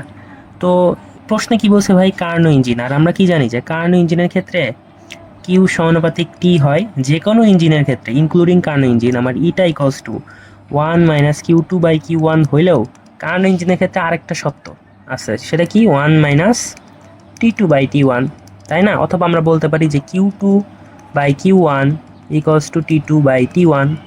ওকে, আমাকে কি ভাই দুইটা টেম্পারেচার দেওয়া আছে? হ্যাঁ, দেওয়া আছে। একটা 827 কেলভিন আর একটা হলো 387 কেলভিন। তাই T2 আর T1 আমি জানি। ঠিক আছে, T2 আর T1 আমি জানি, তাহলে T2 আর T1টা বসাই দিই। তো T2 কম টেম্পারেচার হলো 387, আর T1 হচ্ছে আমার 827। ওকে, এখন Q2 আর Q1 এর মধ্যে আসে। আমার Q1 কি দেওয়া আছে? হ্যাঁ, দেওয়া আছে 500 জুল। তাহলে আমার Q1 হচ্ছে 500 জুল, Q1 500 জুল, আর Q2 আমি জানি না। ঠিক আছে, অতএব আমার Q2 আসে, হিসাব করলে ক্যালকুলেটর যদি হিসাব করে আসবে 233.9 জুল প্রায়। ঠিক আছে, তাহলে এখন আমি Q1ও জানি, যেটা হলো আমার 500 জুল, Q2ও জানি 233.9 জুল। তাহলে আমার কৃত কাজ কি হবে? Q1 - Q2 মানে হবে 500 - 273.9 জুল। হিসাব করলে আসে আমার হলো 266.02 জুল প্রায়। ঠিক আছে, ওকে, এরপরে ম্যাথে যাওয়া যাক। আচ্ছা ভাইয়া, তো ম্যাথের প্রশ্ন বলছে যে আমার যে তাপ ইঞ্জিন আছে, দুইটা তাপ ইঞ্জিন, যাই হোক, তাপ ইঞ্জিন 400 কেলভিন আর 800 কেলভিন তাপমাত্রা ব্যবধানে কার্যকর। তাহলে দুইটা টেম্পারেচার কার্যকর থাকে, একটা হলো লোয়ার টেম্পারেচার T2 যেটা থাকে সিঙ্কে, আর একটা হলো আমার সোর্সে থাকে হায়ার টেম্পারেচার T1। আমাকে দুইটা টেম্পারেচার দেওয়া আছে, আর আরও কিছু অ্যাডিশনাল ইনফো দেওয়া আছে। তারপর বলছে কি, গ নাম্বারে আমরা যদি খেয়াল করি, বলছে প্রথম ইঞ্জিনের দক্ষতা 10% বাড়াতে হলে উৎসের তাপমাত্রা কত বাড়াতে হবে। তাহলে এই কতটুকু বাড়াবো কমাবো, তার আগে আমরা বাইর করি আগে দক্ষতা ছিল কত। তাহলে আমরা আগের দক্ষতা দিলাম N1। ঠিক আছে, আগে দক্ষতা কত ছিল? 1 - T2/T1 ইন্টু 100%। এখানে একটা প্রশ্ন থাকতে পারে যে ভাইয়া এখানে তো বলে নাই যে এটা যে কার্নো ইঞ্জিনই হবে, তাহলে আমরা এখানে Q2/Q1 এর জায়গায় T2/T1 কেন ইউজ করতেছি? কারণ ভাই যেহেতু আমার কোনো রকমের কিউ এর ব্যাপার স্যাপার এখানে বলা নাই, আমরা ধরে নিতে হবে যে এটা কার্নো ইঞ্জিন। ওকে, T2 আমার কি লোয়ার টেম্পারেচার, উপরে থাকে 400 কেলভিন, নিচে থাকে আমার 800 কেলভিন। এটাকে আমরা 100% দিয়ে গুণ করবো, তাহলে আমার ফাইনালি অ্যান্সার আসে 50%। এটা হলো আমার আগের দক্ষতা। এখন আমরা কি করতেছি? দক্ষতা 10% বাড়াচ্ছি না। আচ্ছা, তাহলে ঘ নাম্বার আমরা চাচ্ছি হলো 10% দক্ষতা বাড়াইতে। তাহলে এখন ইটা 2 ইকুয়ালস টু কত হবে? 60%। আচ্ছা, আর কোনটা চেঞ্জ করে আমরা দক্ষতাটা বাড়াতে চাচ্ছি? উৎসের তাপমাত্রা বা T1 চেঞ্জ করে আমরা হচ্ছে বাড়াতে চাচ্ছি। তাহলে আমার 60% ইকুয়ালস টু হলো 1 - T2 আগের মতোই থাকবে, T1টা চেঞ্জ হবে। তাহলে T1 প্রাইম দিলাম, এর পাশে হবে আমার 100%। আচ্ছা, একেবারে আমরা হিসাব নিকাশ করি, আমার T1 প্রাইম আসে 1000 কেলভিন। আচ্ছা, আগে ছিল 800 কেলভিন T1, এখন হচ্ছে 1000 কেলভিন। তাহলে আমার ইনক্রিজ কত হয়েছে T1 এর? T1 prime minus T1 equals to 200 kelvin. 200 kelvin আমার কি হয়েছে? তাপমাত্রা বাড়াইলে আমার দক্ষতা 10% বাড়ছে।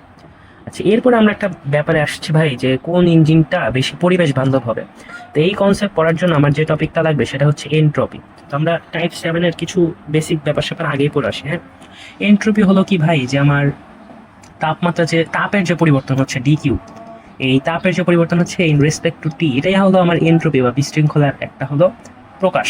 ঠিক আছে, এখন যদি আমার টেম্পারেচার যদি স্থির থাকে, প্রক্রিয়াটা যদি কি হয়? সমষ্ণ প্রক্রিয়া হয়, সমষ্ণ যদি প্রক্রিয়া হয়, তখন আমার এন্ট্রপির পরিবর্তন ডিএস, আমরা কিন্তু এন্ট্রপি নিয়ে কাজ করি না, আমরা কাজ করি ডিএস নিয়ে, এন্ট্রপির পরিবর্তন নিয়ে। এন্ট্রপির পরিবর্তন ইকুয়াল টু ডিকিউ বাই টি, এটা মনে রাখবা। এখন রুদ্ধতাপীয়তা আবার ডিকিউ ইকুয়াল টু কত ভাই, জিরো না? তাহলে এন্ট্রপির পরিবর্তন এখানে ডিকিউ বাই টিতে আমরা যদি ডিকিউ জিরো বসাই আমার কি আসে, জিরো আসে। আচ্ছা, তাই রুদ্ধতাপীয়তে এন্ট্রপির পরিবর্তন হলো ডিএস ইকুয়াল টু জিরো, আর সমষ্ণতে এন্ট্রপির পরিবর্তন আছে। আচ্ছা, এরপরে আমরা কি বললাম যে আমার সমষ্ণতে ডিকিউ ইকুয়াল টু এমএলভি অথবা এমএলএফ, এটা কিন্তু আমরা পড়ছিলাম যে আমরা নর্মালি ডিকিউ ইকুয়াল টু আমরা বেশিরভাগ জায়গায় লিখি এমএস ডিটি, বাট আমার সমষ্ণতে কি হয়, টেম্পারেচার পরিবর্তন হয় না, ডিটি জিরো হয়, তাই কি ডিকিউ আমরা জিরো লিখবো না, সমষ্ণতে আমরা ডিকিউ ইকুয়াল টু লিখি এম এল এফ অথবা ভি, তাই না? আচ্ছা, আর লাস্ট যে মনে করো অন্য যে কোনো প্রসেস এই সমষ্ণ রুদ্ধতাপীয় বাদে, সেখানে এন্ট্রপির পরিবর্তন হবে কি, ইন্টিগ্রেশন অফ ডিকিউ বাই টি, সেটা হবে আমার লোয়ার লিমিট হবে টি1, আপার লিমিট হবে টি2, বা আমরা ডাইরেক্ট লিখতে পারি যে ডিএস ইকুয়ালস টু এমএস লন টি2 বাই টি1। আর এস এর কয়েকটা মান তুমি মুখস্থ রাখতে পারো, প্রশ্ন দিয়ে দেয় সাধারণত। সেগুলো হচ্ছে যখন বরফ থেকে বরফে হয় তখন আমার স্পেসিফিক হিট হলো 2100, ওয়াটার টু ওয়াটারে 4200, ভেপর টু ভেপরে 2000, ঠিক আছে? আচ্ছা, সকল ইনফরমেশন দেওয়া আছে, আর পিডিএফটা তোমরা হচ্ছে টেলিগ্রাম গ্রুপে পেয়ে যাবা। আচ্ছা, এখন আমরা ভাই আগের অংশে ফিরে যাই। হ্যাঁ, আমরা ছিলাম হচ্ছে কোনটা বেশি পরিবেশ বান্ধব হবে। এখন ডাইরেক্ট মনে রাখবা যে যেখানে আমার এন্ট্রপির পরিবর্তন কম সেখানে আমার কি হবে, সেই ইঞ্জিনটা আমার বেশি পরিবেশ বান্ধব। এন্ট্রপির পরিবর্তন যেখানে কম আর যেখানে আমার এন্ট্রপির পরিবর্তন বেশি সেখানে আমার কি হয়, সরি এখানে ঘর নাম্বার কেন লিখছিলাম, যেখানে হলো আমার এন্ট্রপির পরিবর্তন বেশি সেখানে আমার হলো তুলনামূলক পরিবেশের উপর বিরূপ প্রভাব পড়ে, ঠিক আছে? তার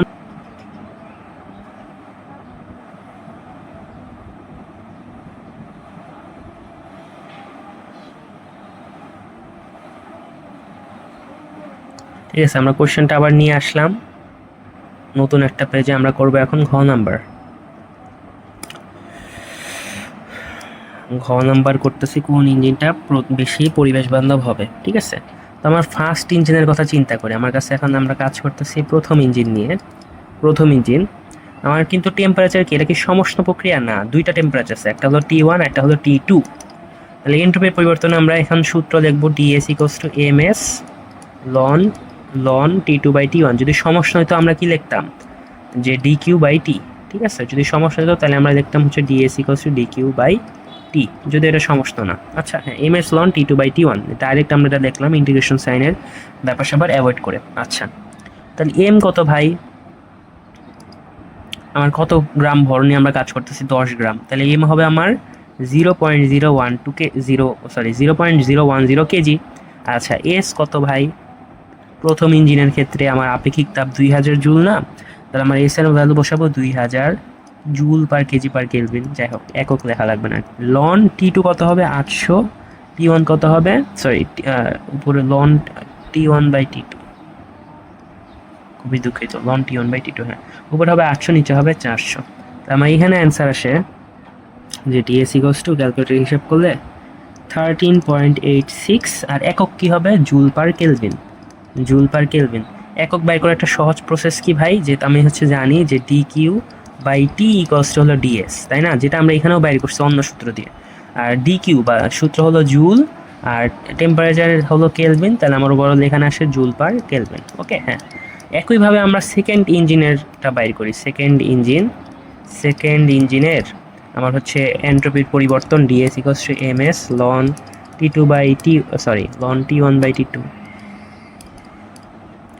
লন টি1/টি2। আচ্ছা, তাহলে এম কত 0.010, হ্যাঁ এস কত, এসটা হলো ভিন্ন, এস দেওয়া আছে আমার 1500 joule per KG per kelvin, 1500, লন হলো আগের মতোই উপরে 800 নিচে হলো 400। তাহলে এখানে ডিএস2 আসতেছে আমার হচ্ছে প্রশ্ন অনুযায়ী 10.39 জুল পার কেলভিন, আর আগেটা ছিল ডিএস1। তাহলে ডিএস1 থেকে ডিএস2 কি ছোট না, তাহলে ডিএস2 স্মলার দেন ডিএস1। তাহলে আমার ইঞ্জিন 2টা হবে বেশি পরিবেশ বান্ধব, ইঞ্জিন 2 বেশি পরিবেশ বান্ধব, ইকো ফ্রেন্ডলি, পরিবেশ বান্ধব, ঠিক আছে? আচ্ছা ভাইয়া, এখন আমরা একটা নতুন টাইপ শুরু করছি, সেটা হলো টাইপ 6 রেফ্রিজারেটর।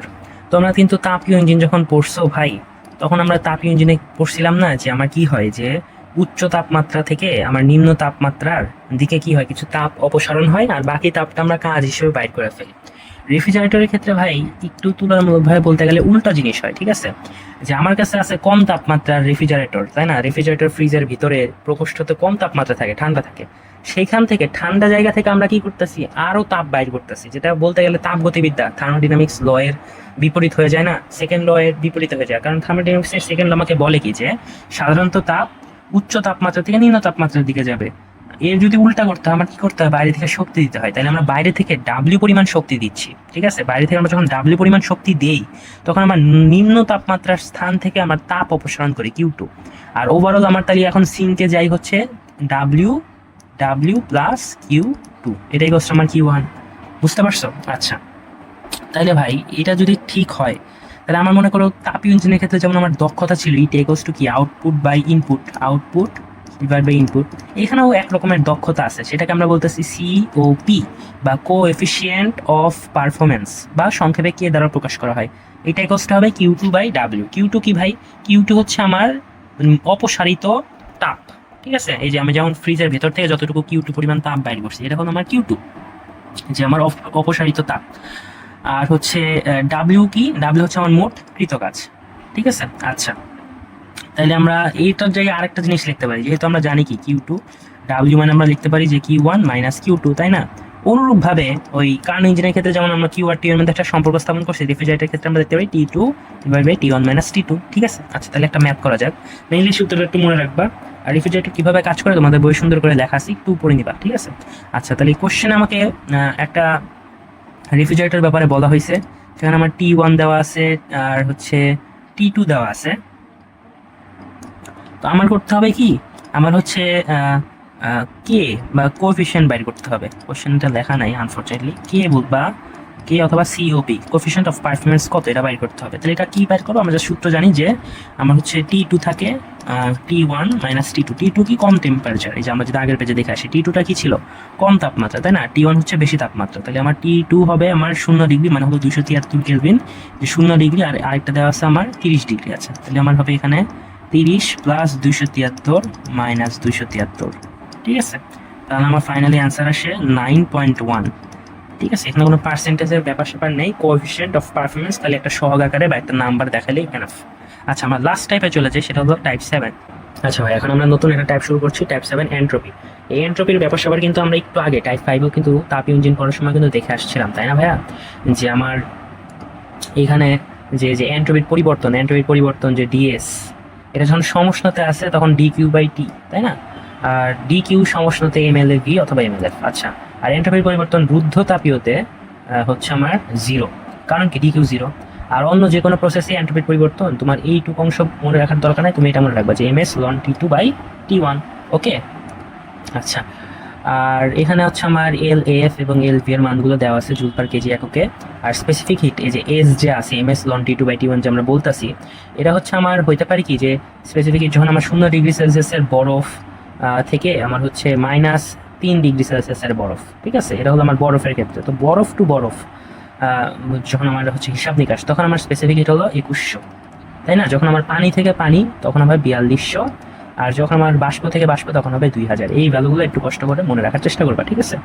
আচ্ছা, এখন আমরা ম্যাথে যাই। তো আমার কিছু ইনফরমেশন দেওয়া আছে, আর গতে বলছে কোন ইঞ্জিনটি বেশি পরিবেশ বান্ধব হবে। একটু আগে এরকম আমরা একটা ম্যাথ দেখছি যে যার ক্ষেত্রে এন্ট্রপির পরিবর্তন কম, সে হবে কি বেশি পরিবেশ বান্ধব। তাহলে তোমরা এটা বের করবা, ফার্স্টে বাইর করবা DS1, তারপর বাইর করবা DS2, তারপর দুইটা তুলনা করে বলবা যে কোনটা বেশি পরিবেশ বান্ধব, ঠিক আছে। আচ্ছা, তারপরে আমরা ম্যাথে যাই। কোশ্চেনটা কি তোমরা একটু পড়ে নাও তাহলে কোশ্চেনটা।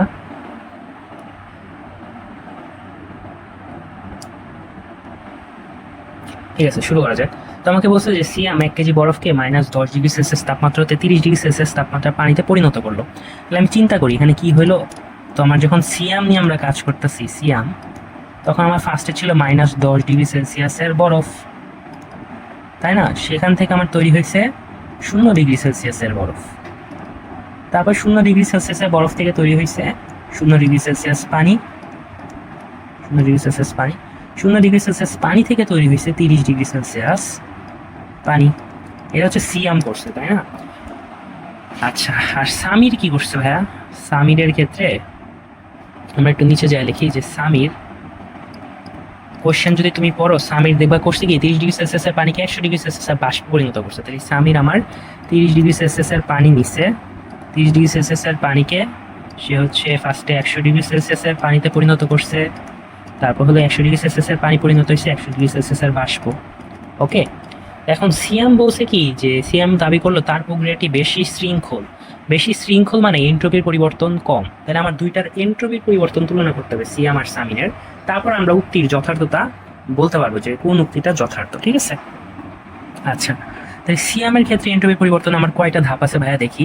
প্রথমে এখানে হচ্ছে আমার DS1, এখানে হচ্ছে আমার DS2, এখানে হচ্ছে আমার DS3, তিনটা ধাপে সে -10°C বরফ থেকে 30°C পানি হয়েছে। তাহলে আমার সিয়ামের সিয়াম নিট হবে কি DS1 plus DS2 plus DS3।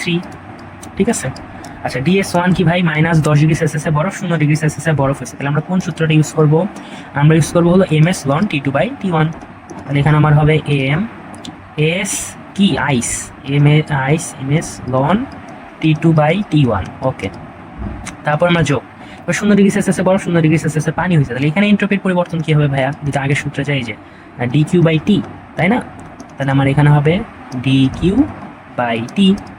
আচ্ছা, তারপরে আমরা এখানে লিখতে পারি, আর এমনিতে আগেই বলে রাখি যে ডিকিউ এর জায়গায় আমরা কি বলতে পারি MLF, এই যে আমরা পড়ছিলাম যে ডিকিউ ইকুয়ালস টু MLF অথবা MLV, তাই না? আচ্ছা, তো তারপর আমরা যাই যে প্লাস dQ/T এর পর DS3, যে আমার 0°C পানি 30°C পানি হয়েছে। তাহলে আমার হবে MS ওয়াটার লন T2/T1।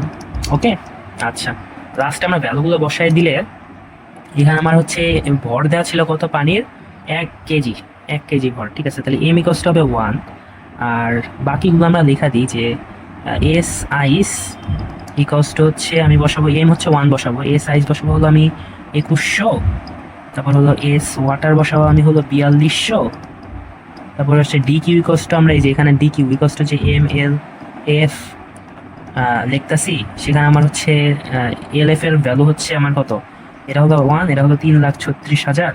আচ্ছা, এখানে T2 কত? T2 হবে হচ্ছে আমার 273 কেলভিন, এখানে T1 কত হবে -10 প্লাস 273 কেলভিন। তাহলে এখানে T1 T2 লিখলে এখানে আমরা দিই T3 আর T4 দিই, তাহলে সুবিধা হবে। তাহলে আমার কাছে এক্সট্রা আছে যে T1 ইকুয়ালস টু আমার ফার্স্টে ছিল -10 plus 273 kelvin, T2 equals to আমার ছিল হলো 0°C মানে 273 কেলভিন, T3 হলো আমার 273 কেলভিন, T4 হচ্ছে আমার 30 প্লাস 273 কেলভিন। সব ভ্যালু যদি আমরা বসাই আমার এইখানে ডিএস এর মানটা আসে, অ্যান্সার আসে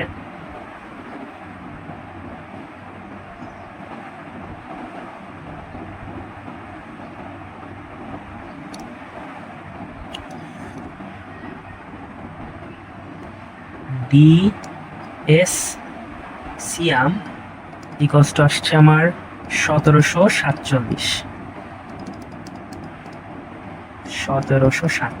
ওকে, জুল পার কেলভিন।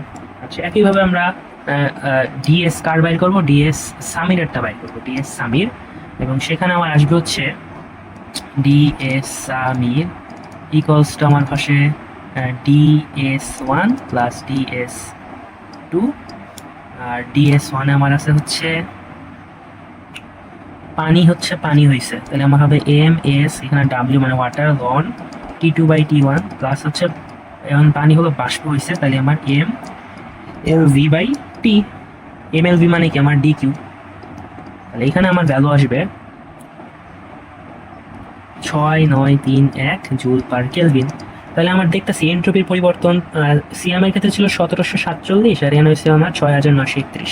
তাহলে অবভিয়াসলি আমার ডিএস সিয়াম লেস দেন ডিএস সামির।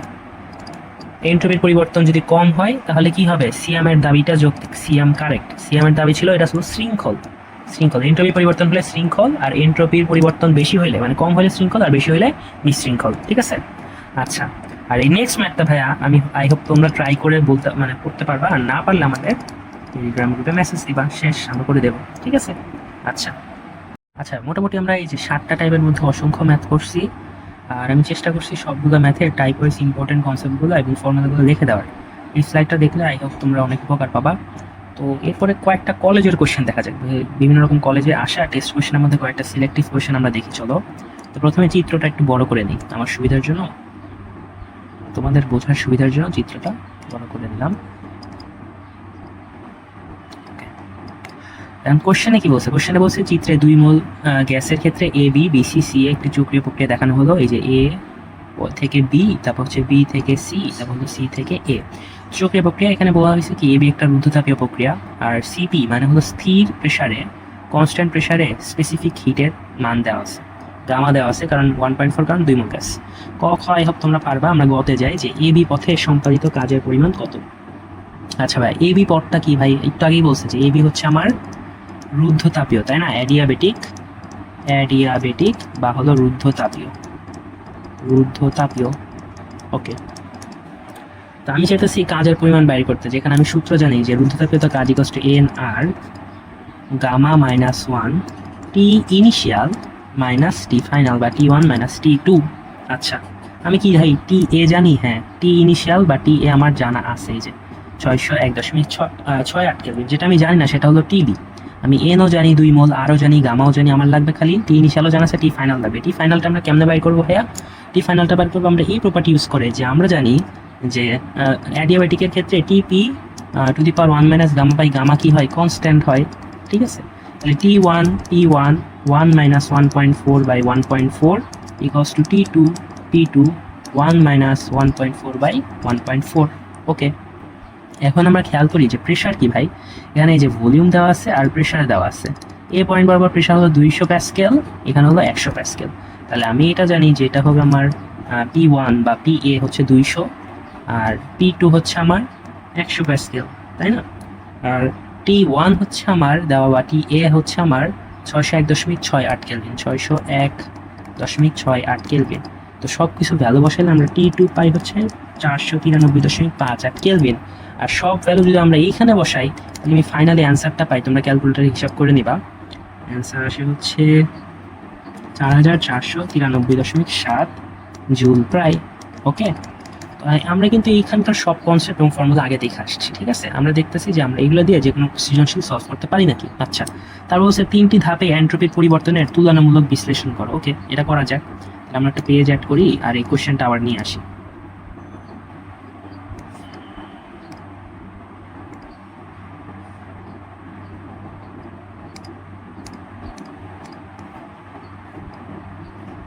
আচ্ছা, আসো। তো 3টি ধাপে আমার হচ্ছে এন্ট্রপির পরিবর্তনের তুলনামূলক বিশ্লেষণ করতে হবে। তাহলে আমরা হচ্ছে প্রথমে এবি পথ বরাবর এন্ট্রপির পরিবর্তন বাইর করি। আসো, তো আমি হচ্ছে ডিএস এবি লিখলাম যে এবি পথ বরাবর আমরা কি দেখলাম যে এবি পথ বরাবর আমার হচ্ছে রুদ্ধতাপীয় প্রক্রিয়া। রুদ্ধতাপ প্রক্রিয়ায় আমার কি হয়? ডিকিউ বাই টি এন্ট্রপির পরিবর্তন হলে ডিকিউ কষ্ট কত? 0 না? তো 0 বাই টি কষ্ট আমার আসে 0। এবি পথ বরাবর আমার এন্ট্রপির পরিবর্তন 0 হয়, আমার হচ্ছে মানে ডিকিউ 0 হয়, এন্ট্রপির পরিবর্তন 0 হবে। আচ্ছা, এবার আসি আমরা হচ্ছে বিসি পথ বরাবর, যে ডিএস বিসি কি হবে? তো বিসি বরাবর খেয়াল করো ভাইয়া, বিসি বরাবর কি প্রক্রিয়া? সমচাপ প্রক্রিয়া। তাহলে আমার বিসি বরাবর আমার জিনিসটা হবে কি যে এম, আমরা লিখতে পারতাম M S loan T2 by T1, তাই না? কিন্তু যেহেতু এখানে এস এর বলে কি দেওয়া আছে ভাইয়া? সি দেওয়া আছে। আমরা কি জানি যে এস এর একক হলো joule per KG per kelvin, আর সি দুইটা কিন্তু স্পেসিফিক হিট, বাট এটার একক হলো joule per mole per kelvin. তাহলে আমরা এখানে M S loan T2 by T1 এর বদলে লিখবো কি এন সি লন T2 by T1। I hope তোমরা বুঝতে পারছো কেন আমরা এন সি লিখলাম। আর এখানে কি ভাই, এই বরাবর কি চাপ আনচেঞ্জ না? তাহলে এখানে আমার সিপি লাগবে। কোশ্চেনে দেওয়া আছে সিপি। ওকে, কোশ্চেনে যেহেতু সিপি দেওয়া আছে তাহলে আমরা N CP loan T2 by T1 বসাতে পারি। এন এর মান 2, সিপি কোশ্চেনে দেওয়া 28.8, তারপর হচ্ছে লন T2 বাই T1। এই বরাবর টিবি টেম্পারেচার আমরা একটু আগে বাইর করছি, বাইর করলাম কত? টিবি আসে আমার 493.58। এটা হলো আমার T1টা আমরা জানি। আমার T2টা বাইর করা লাগবে। T2টা কই আমার প্রশ্নে দেওয়া আছে? টিসি না দেওয়া থাকলে বের করতে হবে। আচ্ছা, টিসিটার প্রশ্ন দেওয়া নেই, তাহলে আমরা বাইর করবো। কীভাবে বাইর করবো? যে আমরা জানি TC by T A equals to হলো আমার পিসি বাই পি এ, তাই না? টি আমার জানা আছে, পি এ আমি জানি 200, পিসি আমি জানি সি বরাবর যদি যাই 100, তাহলে এখান থেকে আমার টিসি কষ্ট আসে আমার 300.84। এটা হলো আমার টিসি, বা আমরা বলতে পারি T2 ইকুয়ালস টু 300.84 কেলভিন। তাহলে আমরা এখানে হবে লন, উপরে হবে 300.84 কেলভিন T2তে, মানে টিসিতে, আর নিচে হবে 493.58 58 কেলভিন। এটা থেকে আমার টিএস বিসি বরাবর আসতেছে এন্ট্রপি পরিবর্তন 28.51 জুল পার কেলভিন, এবং সামনে একটা মাইনাস চিহ্ন যদি ক্যালকুলেটর হিসাব করি। ঠিক আছে, ক্যালকুলেটর হিসাব করে মাইনাস সবাই আসে। তাহলে এবি পথে আমার ডিএস বাইর করছি, বিসি পথে আমরা ডিএস বাইর করছি। এখন আমরা আরেকটা পথে বাইর করবো, সেটা কি, যে সিএ পথে। তাহলে আমার হচ্ছে এন্ট্রপি পরিবর্তন সিএ পথ বরাবর কত হবে, আমরা যদি খেয়াল করি যে এইখান বরাবর আমার কি আছে ভাইয়া, আয়তন কনস্ট্যান্ট আছে না, এই যে সিএ পথ বরাবর। তাহলে আমার এইখানে আমার হচ্ছে এন্ট্রপি পরিবর্তনটা হবে এন সিভি লন T2/T1। আই হোপ তোমরা বুঝতেছো যে আমরা এখানে কেন এন নিচ্ছি এম এর বদলে। এম এর বদলে এন নেওয়ায় আমরা এস এর বদলে কি নিচ্ছি, সিভি নিচ্ছি বা সিপি নিচ্ছি। আয়তন কনস্ট্যান্ট থাকলে সিভি, আর হলো আয়তন পরিবর্তনশীল হলে সিপি। আচ্ছা, তাহলে এন কত 2, আর আমরা আরেকটা প্রপার্টি পড়ছি না যে CP equals to CV plus R. তাহলে এখানে আমরা দেখতে পারি সিপি মাইনাস আর, আর লন T2 কি, T2 হচ্ছে TA, আর T1 কি, T1 হচ্ছে আমার টিসি, যেগুলো আমরা আগে পাইছি। এই সবগুলো ভ্যালু যদি আমরা বসাই, এখানে আমার ভ্যালু আসে 28.04 জুল পার কেলভিন। আমরা এই যে এটা একটা অ্যান্সার, সিএ পথ বরাবর এন্ট্রপি পরিবর্তন, এটা আরেকটা। ওকে, তারপর হচ্ছে আমার এইটা হচ্ছে আরেকটা 0 জুল পার কেলভিন। ঠিক আছে, এই তিনটা আমরা পরিবর্তন মানে তিনটা এন্ট্রপি পরিবর্তন বাইর করতে পারলে আমরা কি করতে পারবো, তুলনা করতে পারবো। আমরা দেখাই দেবো যে কোনটা বড় কোনটা ছোট। তাহলে হিসাব অনুযায়ী আমার সবচেয়ে বড় আসে ডিএস সিএ বরাবর, তারপর ডিএস এবি বরাবর, কারণ এটা 0, আর ডিএস বিসি বরাবর ঋণাত্মক, তাই এটা সবচেয়ে কম। ওকে, আচ্ছা আমরা আরেকটা সিকিউ সলভ করি। রাজু উত্তর মডেল কলেজে আসা। আচ্ছা, এই সিকিউটা অত্যন্ত ইজি। প্রাথমিক দক্ষতা কত, এটা আমাকে বাইর করতে বলছে। আমরা যদি চিন্তা করি, প্রাথমিক দক্ষতা আমাকে দ্বিপারমাণবিক গ্যাস বলছে, তাহলে গামা ইকুয়ালস হবে 1.4, কারণ ইঞ্জিন এত তাপমাত্রা উচ্চ হতে তাপ গ্রহণ করে প্রতি প্রশ্নে 2.5 গুণ হয়। তোমরা একটু এই কোশ্চেনটা নিজে ট্রাই করবে, এটা খুবই একটা ইজি কোশ্চেন। আর যদি না পারো আমাদের টেলিগ্রাম গ্রুপে মেসেজ দিবা। ওকে, আচ্ছা নেক্সট লিখে যাই। এটা হোলি ক্রসে আসা একটা ভালো কোশ্চেন। তো ক খায় তোমরা পারবা। গতে আমরা যাই যে দৃশ্যকল্প 2 অনুযায়ী সিস্টেমের মোট এন্ট্রপির পরিবর্তন কত। দৃশ্যকল্প 2 এ বলছে কি, যে নিচের চিত্র অনুযায়ী আমার হলো এত জুল তাপ ঘর থেকে বাইরে আসে। তাহলে ঘর থেকে বাইরে আসে আমার একটা তাপ, ওটার কারণে আমার এন্ট্রপির পরিবর্তন হয়। ওকে, টি হাউস টি আউটসাইড আমার বলছে যে এন্ট্রপি পরিবর্তন কত। ওকে, তাহলে ভাইয়া এই জিনিসটা তোমার বুঝতে হবে কি, যে আমার ঘরে একটা নির্দিষ্ট অ্যামাউন্টের তাপ ছিল, তাই না, আর বাইরে একটা নির্দিষ্ট অ্যামাউন্টের তাপ আছে। ঘর থেকে যখন তাপ বাইরে যাবে তখন ঘরের তাপ কমবে, তখন এন্ট্রপির একটা পরিবর্তন হবে। আবার বাইরের তাপ যখন বাড়বে বাইরের একটা এন্ট্রপির পরিবর্তন হবে, তাই না। তাহলে সিস্টেমের পরিবর্তন হবে কি, যে ঘর থেকে তাপ বের হওয়ার কারণে ঘরের এন্ট্রপির পরিবর্তন, মানে এখানকার এন্ট্রপির পরিবর্তন DS1 আর বাইরের এন্ট্রপির পরিবর্তন DS2, এই দুইটা মিলাই তো সিস্টেম। তাহলে আমার টোটাল হবে DS1 প্লাস DS2। ঠিক আছে, তাহলে আমরা গ নাম্বারটা করি, যে দৃশ্যকল্প দুনিয়ার সিস্টেমের মোট। তাহলে হচ্ছে আমার ঘরের তাপমাত্রা, ঘর থেকে যখন আমার তাপ কি যাবে বাইরে যাবে, তখন আমার এন্ট্রপি পরিবর্তন DS1। Okay, DS1 equals to আমরা জানি যে dQ/T হয়। আচ্ছা, ঘরের তাপমাত্রা ঘর থেকে যদি বাইরে যায় তাহলে আমার dQ কি ঋণাত্মক হবে না, তাহলে হবে মাইনাস। dQ এর পরিমাণ হবে 10⁵, নিচে টেম্পারেচার হবে, ঘরের টেম্পারেচার কত 273 প্লাস 20। ওকে, এটা 10⁵ পায়। হ্যাঁ, আচ্ছা, তাহলে আমার এখানে আছে -341.3 জুল পার কেলভিন। এখানে মাইনাস কেন দিছে ভাই, ডিকিউ কি হতে পারে, পজিটিভ হতে পারে, নেগেটিভ হতে পারে, একেবারে প্রথম দিকে আমরা পড়ছিলাম না। এখানে যেহেতু মানে এই ঘরের সাপেক্ষে আমার কি হতেছে, ঘর থেকে তাপ কমে যাচ্ছে, তাহলে আমার ডিকিউ নেগেটিভ। ওকে, তারপর এখন বাইরে পরিবেশের বাইরের কথা চিন্তা করি, যে আমার বাইরে কি হইতেছে, যে বাইরে যখন তাপ আসতেছে, বাইরে যখন তাপ আসে তখন আমার DS2 বাইরের কি হয়, dQ/T। এখানে টি ছিল ঘরের ভিতরের ইনসাইড, আর এখানে টি আছে আমার ঘরের বাইরের আউটসাইড। তাহলে ডিকিউ কি ভাই, ডিকিউ কিন্তু সেম পরিমাণ, ঘর থেকে যতটুকু তাপ বাইর হয়েছে পরিবেশে ততটুকু তাপই আসছে, তাই টেম্পারেচারটা ভিন্ন। ঘরের টেম্পারেচার 20°C হলেও বাইরের টেম্পারেচার কি -15°। তাহলে আমার এখানে হবে 273 -15, এবং এখানের অ্যান্সার আসবে +387.6 জুল পার কেলভিন। ওকে, তাহলে আমরা ভাই কি বাইর করছি, আমরা হচ্ছে দুইটা জিনিস বাইর করছি, একটা হলো ঘরের ভেতরের এন্ট্রপি পরিবর্তন DS1, আর একটা হলো ঘরের বাইরের এন্ট্রপি পরিবর্তন DS2। তাহলে আমরা যেহেতু DS1 আর DS2 বাইর করছি, আমরা এখন দুইটা তুলনা করব। আমরা DS নেট বাইর করবো। DS নেট ইকুয়ালস টু আমার DS1 প্লাস DS2, মানে হচ্ছে -341.3 প্লাস 387.6। তাহলে আমার ওভারঅল অ্যান্সার আসে হলো যে +46 জুল পার কেলভিন। আর এই জিনিসটা সবসময় খেয়াল করবা, সবসময় এন্ট্রপির পরিবর্তন এক জায়গায় বাড়ুক কমুক যাই হোক, ওভারঅল আমার কি হয়, সবসময় ধনাত্মক হয়, পজিটিভ হয়। ওকে, আচ্ছা, তারপরে যদি ঘ নাম্বারটা চিন্তা করি যে উদ্দেশ্যকল্প 1 অনুসারে ইঞ্জিনের তাপ উৎস তাপ গ্রাহকের তাপমাত্রা নির্ণয় করে, এটা খুবই ইজি। এই ঘ নাম্বার আমরা করবো কেমনে, যে ইটা ইকুয়ালস টু আমার হচ্ছে 1 - T2/T1 ইন্টু 100%, এইটা দিয়ে আমরা হচ্ছে করবো, ঠিক আছে, 100%। এটা তোমরা পারবা, ঠিক আছে। আচ্ছা, পরের কোশ্চেনে আমরা যাই। আজকের মতো আপাতত শেষ কোশ্চেন হিসেবে এটাকে রাখা হয়েছে। কোশ্চেনটা একটু বড় করে নেই।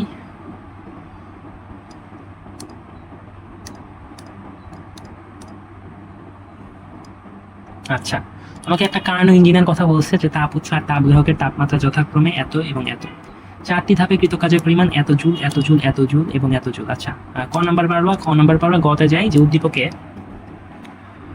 তাপ গ্রাহককে কি পরিমাণ তাপ বর্জন করবে। আচ্ছা, উদ্দীপকের ইঞ্জিনটি তাপ গ্রাহককে কি পরিমাণ তাপ বর্জন করবে। ওকে, তাহলে ভাই 4টা ধাপের কথা বলছে না? হ্যাঁ, 4টা ধাপে কৃত কাজের মধ্যে দেখো তো ডাব্লিউ, আচ্ছা, যে 4টি ধাপে কৃত কাজের পরিমাণ 1560 জুল আছে, 1070, 480 আর হলো 1070 জুল।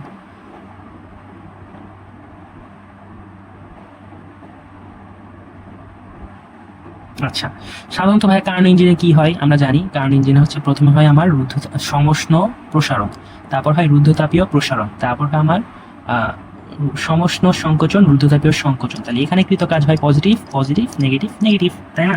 তাহলে আমার W1, এটা যদি W1 হয়, এটা যদি W2 হয়, এরা হবে পজিটিভ। তারপর আমার W3 আর W4 হবে কি, আমার নেগেটিভ। ওকে, ইঞ্জিন দ্বারা মোট কাজ কত হবে ভাই? গ নাম্বার করতেছে আমরা। W নিট ইকুয়ালস টু হবে আমার W1 plus W2 plus W3 plus W4, যেখানে আমার W3 আর W4 এর মান ঋণাত্মক হবে। তাহলে W1 হচ্ছে আমার 1560, 1070, W3 হচ্ছে -480, এখানে আছে -1070। ওকে, নিট কাজ হলো আমার 1080 জুল, 1080 জুল। এখানে মাইনাস কেন হচ্ছে? কারণ ইঞ্জিন পড়ার সময় কিন্তু আমরা পড়ছিলাম যে প্রথমে আমার এই যে যদি পি বনাম ভি গ্রাফ হয়, আমার প্রথমে হয় সমষ্ণ প্রসারণ, রুদ্ধতাপীয় প্রসারণ, সমষ্ণ সংকোচন, রুদ্ধতাপীয় সংকোচন, ঠিক আছে। এর জন্য আমার এখানে কৃত কাজ প্লাস প্লাস মাইনাস মাইনাস। ওকে, আচ্ছা, তাহলে আমরা এ পর্যন্ত কৃত কাজ বা ডাব্লিউ নেটটা বাইর করছি। এখন আমরা কি জানি যে এই দক্ষতা এই কাজটা আমার হলো আউটপুট বাই ইনপুট। আউটপুট মানে হলো ডাব্লিউ, ইনপুট হলো আমার Q1, ছিল না, তাই না? আমরা ডাব্লিউ এর মান কিন্তু আমরা জানি। এটা যেহেতু কার্নো ইঞ্জিন, আমরা এটাকে এভাবে লিখতে পারি যে 1 - T2/T1। ওকে, ডাব্লিউ এর মান আমরা জানি। ওকে, তারপর T2 আর T1 এর মান কি আমরা জানি? হ্যাঁ, T2 আমাকে দেওয়া আছে, T1 আমাকে দেওয়া আছে। T2 হলো কি আমার কম তাপমাত্রা, T2 মানে হলো আমার 748 তাপমাত্রা, সরি 748 না, 475 ডিগ্রি সেলসিয়াস, মানে হলো আমার T2 ইকুয়ালস টু 475 প্লাস 273, মানে হয় আমার হচ্ছে 748 কেলভিন। আচ্ছা, T1 কত আমাকে দেওয়া আছে কোশ্চেনে? T1 ইকুয়ালস টু হলো 1025 ডিগ্রি সেলসিয়াস। তাহলে T1 আসবে আমার 1025 প্লাস 273, মানে এখানে আসবে আমার হচ্ছে 1298 কেলভিন। ওকে, তাহলে T1 আমি জানি, T2 আমি জানি। আমি কি Q1 বাইর করতে পারবো না? হ্যাঁ, আমি পারবো। Q1 আমার এখানে হিসাব করলে আসবে 2548.8 জুল। আচ্ছা, এখন আমি W এর মান জানি, Q1 এর মান জানি, Q2 বাইর করতে পারবো না? হ্যাঁ, পারবো। তাহলে Q2 আমার কি ভাই? Q2 আমার হলো তাপ গ্রাহকে কি পরিমাণ তাপ বর্জন হয়। তাহলে আমার Q2 equals to Q1 minus W। Q1 এর ভ্যালু মাত্র আমরা বাইর করলাম 2548.8 জুল আসে, মাইনাস W পরিমাণ এটাকে বাইর করছি 1080 জুল আসে। তাহলে আমার এখানে Q2 এর পরিমাণ আসে 1468.8 জুল, যেটা আমার কেসায় যাবে, সিঙ্কে যাবে বা তাপ গ্রাহকে যাবে। ওকে, আর ঘ নাম্বার কোশ্চেনটা এই তুলনায় অনেক অনেক ইজি, দক্ষতার ম্যাথ। তোমরা এটা পারবা, আর না পারলে ওয়ান্স অ্যাগেন বলছি টেলিগ্রামে তোমরা পাঠিয়ে দিবা। আচ্ছা, আজকের পর্যন্ত এই পর্যন্তই থাকুক। আমরা চেষ্টা করছি পুরো চ্যাপ্টারটা কভার করার। তোমাদের যে কোনো প্রবলেম আমাদের কমেন্টে জানাতে পারো, আর তোমাদের ফ্রেন্ডসদের সাথে ভিডিওটা শেয়ার করতে পারো। Thank you very much.